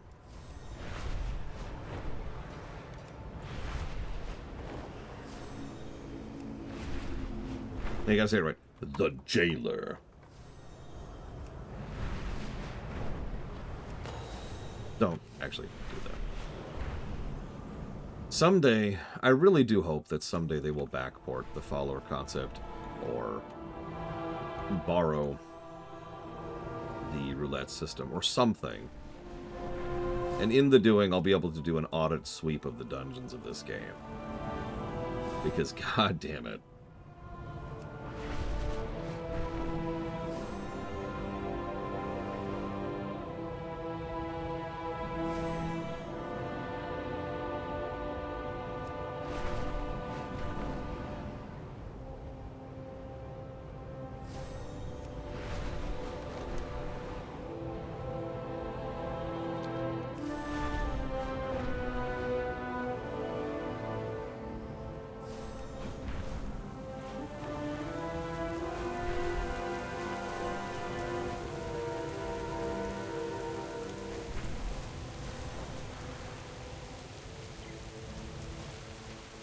So, Vault of the Wardens. What do you mean, Baron? Is it terrible? Yes. Is it awful? Yes. Is it no good? Yes. Is it very bad? Yes. Is it filled with shadow? Yes. Is there a land involved? We're not sure yet.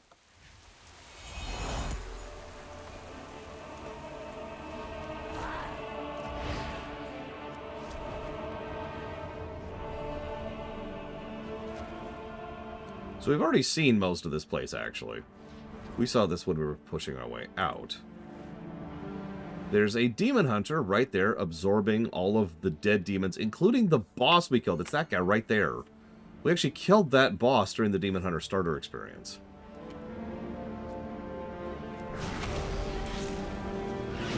Pizza. What kind of pizza again?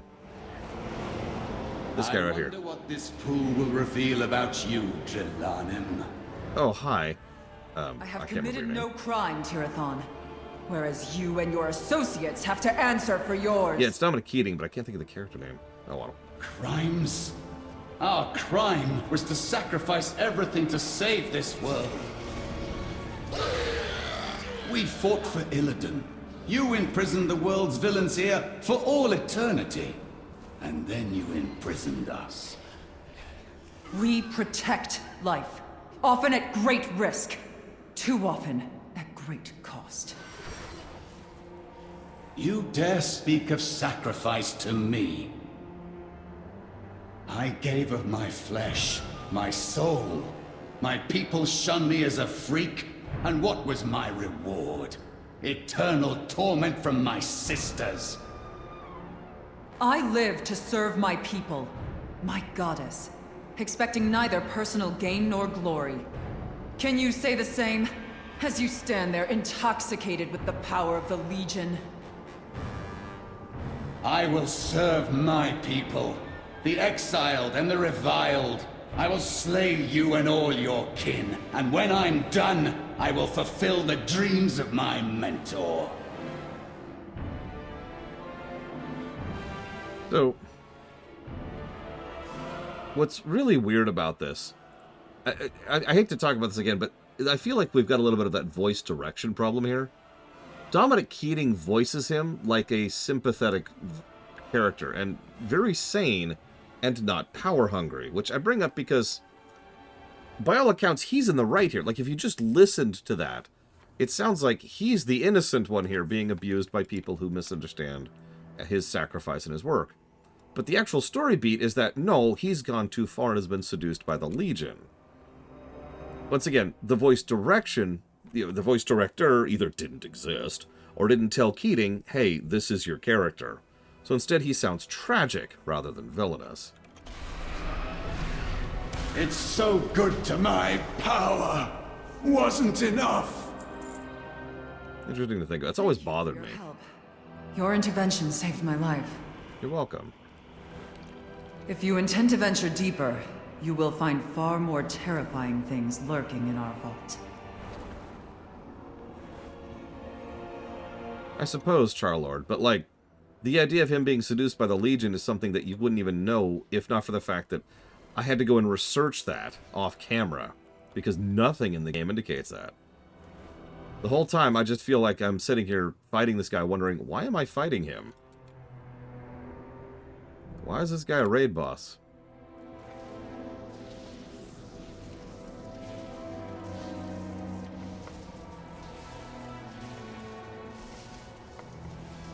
Sorry, I'm writing down some positives. But, no, ah!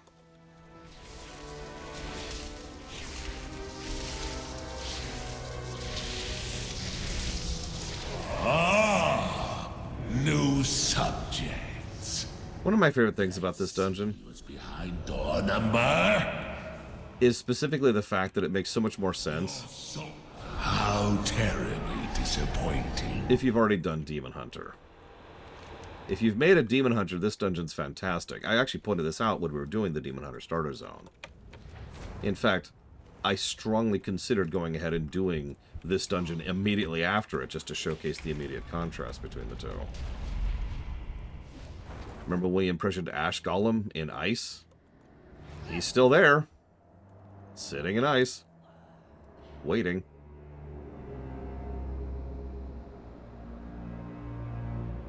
And if you were paying attention during that elevator ride, it stops at different levels than we stopped at when we were going through as the Demon Hunters earlier.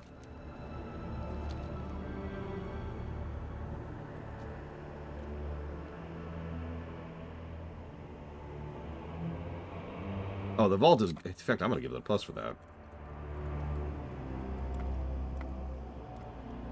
Yeah, it's also... All of those interactions were actually tutorials for the actual fights here.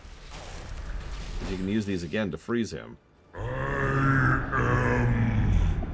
am extinguished. We need to, but you know. These are great bosses too.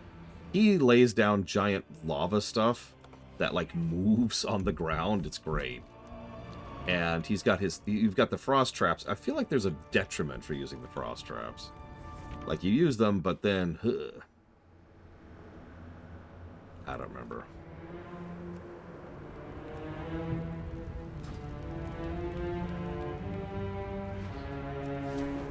This guy...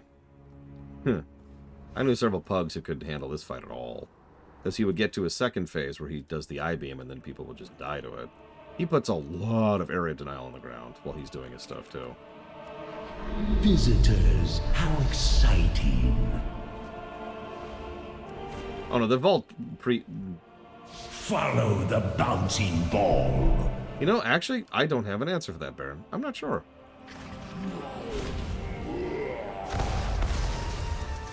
So yeah, starts putting down roaming area denial, which splits. Do you see that? That didn't look that close. And he's a great fight. But whatever. We should move on. If only I could see the future.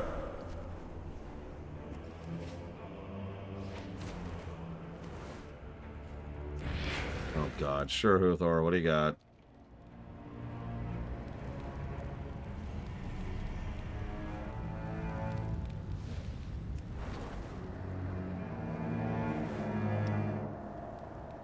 Well, we're cleaning house. I mean, they've completely lost control of the prison, Maskerman.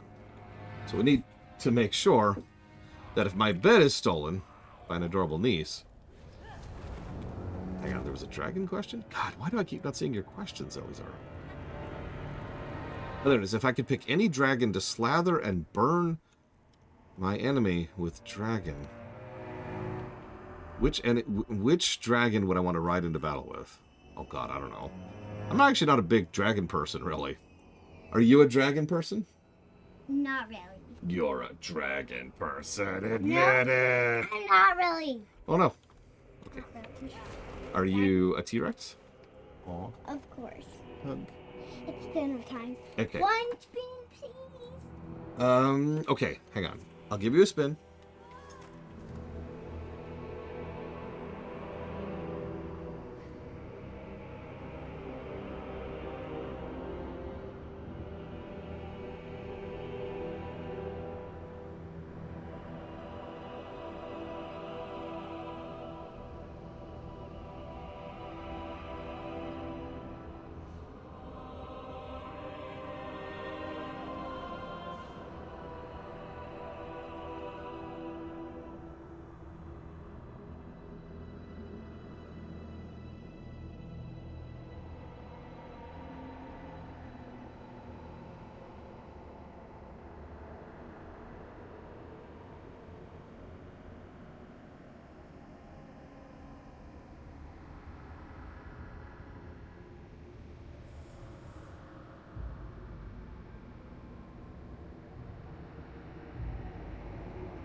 Yeah, for the longest time, I didn't know the nose was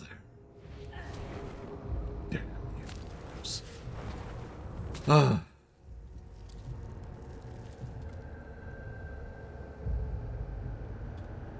I think my favorite thing about this dungeon is the light mechanic. Oh, sure, it's got great bosses and great trash. Great layout, great visuals, great everything. But the light mechanic...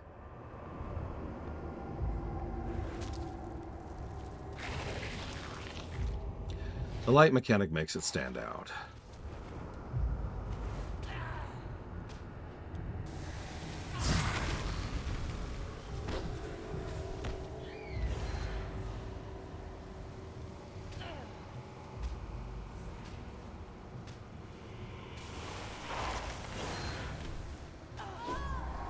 Like, I know that sounds like a weird statement. Yeah, sure, it's an amazing dungeon, but there's Legion.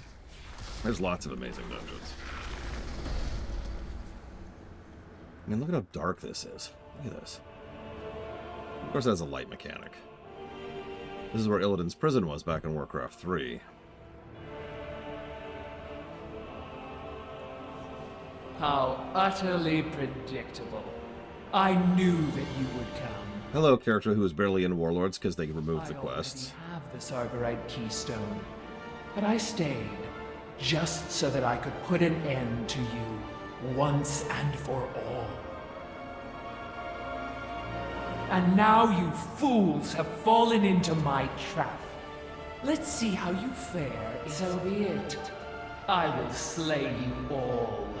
She has a mechanic, so you have the light. The light allows you to see her, and if you can't see her, you can't interact with her. She'll periodically steal the light and give it to an ad. You have to go kill the ad to get the light back.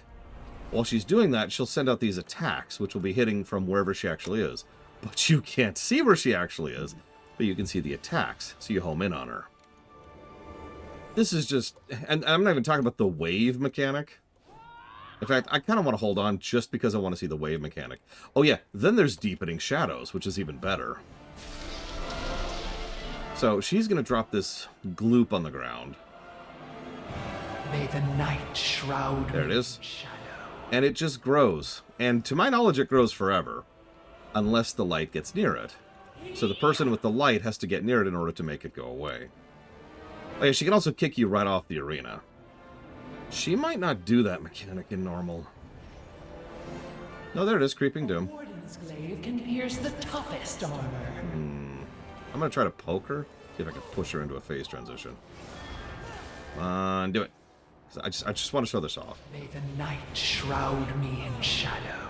All night elf children learn to love the dark. So see what I mean? She's over there. We know she's over there because we can see the attacks. I have fought too long, suffered too much. Victory must be mine. Uh-huh. Come on, do it. Please? Please do it. May the night shroud me in shadow. Please. Hey, here it is.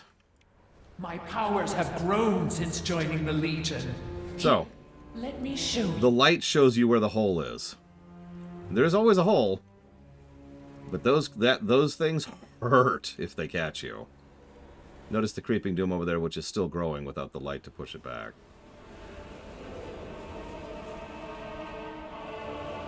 There's the next line. As I say, it's way over here this time.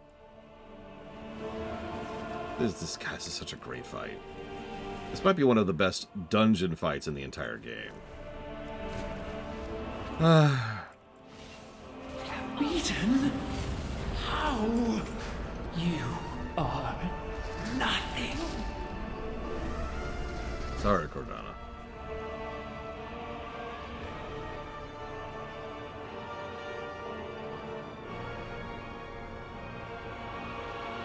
The traitor is defeated. Thank you. We owe you a great debt. I will make my way to the surface, but you should inform the other wardens of what you have accomplished today. May the night shroud you in shadow, and the moon illuminate your foes. Alun Adore. Until next thank you again for joining me. Yeah, if you're paying very careful attention when she sends out the attack, you get a snapshot of where the hole is. Okay. I have dinner to get to. Tomorrow, we're going to do Ajuna. And considering the pace we've been keeping, there's a very good chance that tomorrow we'll start Suramar. See you there, guys.